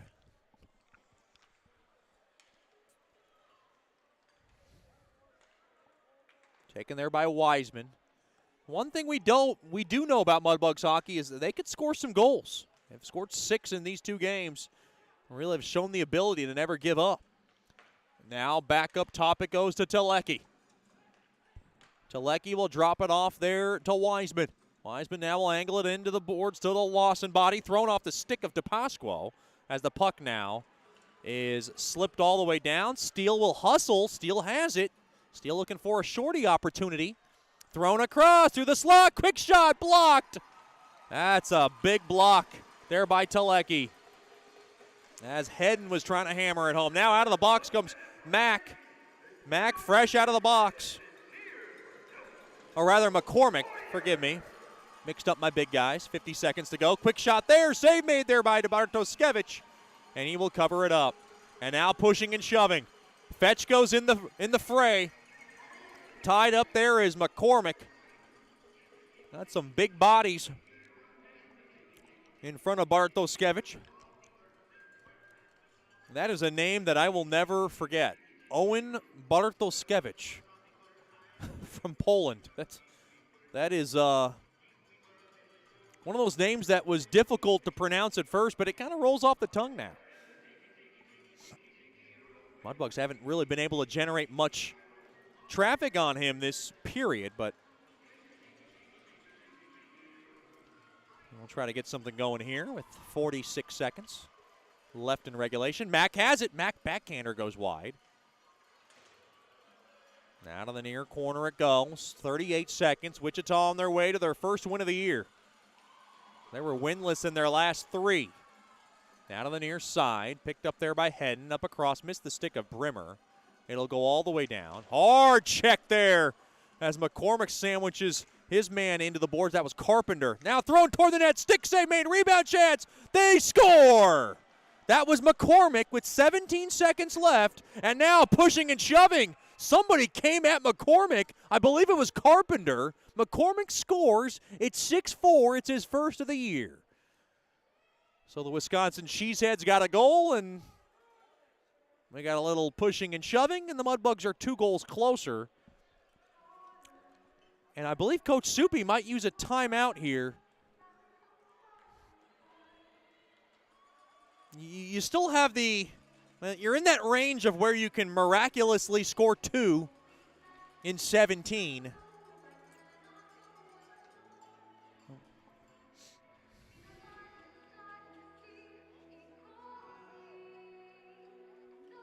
Now, Coach Rich, I actually would not be surprised if Coach Soupy pulls his netminder right now to just take a chance. I've seen it done on the initial faceoff. He's thinking about it. He's not going to do it, so. Because that was a shorthanded goal. Oh, no, there's a penalty after the play. Oh, jeez. This one is out of control, folks. McCormick's first. 8 seconds to go. To the near side it goes. Wichita will just hold it into the near corner, and that is going to do it. Final score, Wichita Falls 6, Shreveport 4, and the Mudbugs drop their drop their first game of the season and come away with a split in the opening series. This game got away from them late in that second, and the Mudbugs really could never recover. McCormick gets a goal at the end of, in the last seconds of the third period, and they're able to make it a decent contest. But your final score, the Warriors 6, the Mudbugs 4. Stick around for the Raising Cane's postgame show. Oh, wait a minute here. We got some jaw-jacking going on now at center ice. There is a lot of jaw-jacking going on. Coach Soupy trying to say, hey, let's get off the ice, guys. And that'll do it. Well, to be continued as the Mudbugs and the Warriors will take on each other in December 4th and 5th back at Hirsch. Final score, the Warriors 6, the Mudbugs 4. You're listening to Shreveport Mudbugs Hockey. Sterling Dental Center is a proud partner of the Shreveport Mudbugs. I'm Dr. Emil Janu, and my experienced staff and I will handle all your dental needs, from routine cleanings, x-rays, cavities, toothaches, and more, with the best and safest treatment out there. We are a family here at Sterling Dental Center, and we treat our patients like family. We welcome many forms of insurance. Come get your next dental appointment at Sterling Dental Center in Shreveport by calling 318-688-1040 or logging on to sterlingdentalshreveport.com.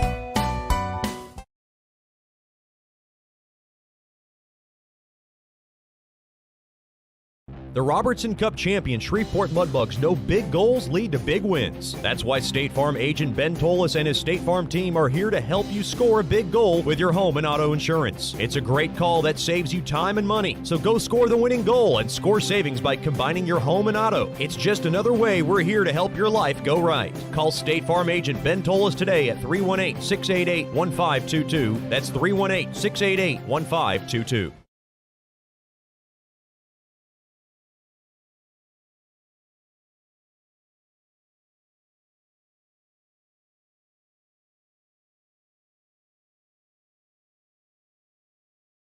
Welcome back into K. Yeager Coliseum. Final score, the Warriors 6, the Mudbugs 4. The Mudbugs dropped to 1-1 on the season. And this game really kind of got out of hand late in the second. And we will wrap this postgame show up by giving you the rundown of the goals. Jackson Salt was able to score in the opening 35 seconds of the game. Drew Veeden got the assist, and it was a 1-0 lead for the Warriors. Then Lucas Sedlicek scored his first of the year. Garrett Steele earned the assist at 11:50, and we were all tied at 1. Then Addison Bruick scored his second. Blake Arneson got the assist at 17:19 late in the first. That was one that Cullen DeYoung wanted back, and the Warriors had a 2-1 lead after 1. Then in the second period at 5:33, it was Thomas Weiss who threw a fluky puck toward the net from the near corner. It hit off the back heel of Cullen DeYoung, and it went into the net. It was really a tough goal to give up, and that prompted Coach Soupy to yank Cullen DeYoung out of the game in favor of Luca DePasqua. It was 3-1. That was a power play goal. Then Austin Brimmer able to tip one home. The assist went to Braden Dorfman. Mudbugs were 1 goal down again. And then Lucas Sedlicek, 58 seconds later after Brimmer scored his second, assisted by Procopio and Dawson Sherino. And we were all tied up at 3, and we were thinking this one was going to be another tight one. But then the Warriors went on a run, and they got goals from Mac Wiseman at 11:56, and then a pair of goals from Nick Lanigan just 27 seconds apart to give the Warriors a 6-3 lead after 2 periods of play. The Mudbugs would not give up in this game, and at 19:43, Mason McCormick able to jam home his first of the year unassisted at 19:43, and it made it a 6-4 contest, and that's where the final stood. For Wichita Falls, it's their first win of the year, and it comes in their 4th game of the season. They go now to 1-1-2. The Mudbugs will drop to 1-1 on the season, and they will look forward to our next broadcast next Friday night. It'll be a 7 o'clock a pregame show brought to you by Landers Dodge Jeep Chrysler and Ram with a 7:15 opening puck drop. That'll be next Friday and Saturday night from Ector County Coliseum. Next Friday night will be our next broadcast. Join us then on our YouTube channel and Hockey TV. I'm Chet Yoder, thanking for everybody that makes this Mudbugs broadcast possible. Big thanks to all our corporate partners and each and every one of our adoring fans for being tuned in tonight. Until next time, have a good night and a better tomorrow as you've been listening to Shreveport Mudbugs Hockey. And as always, claws up.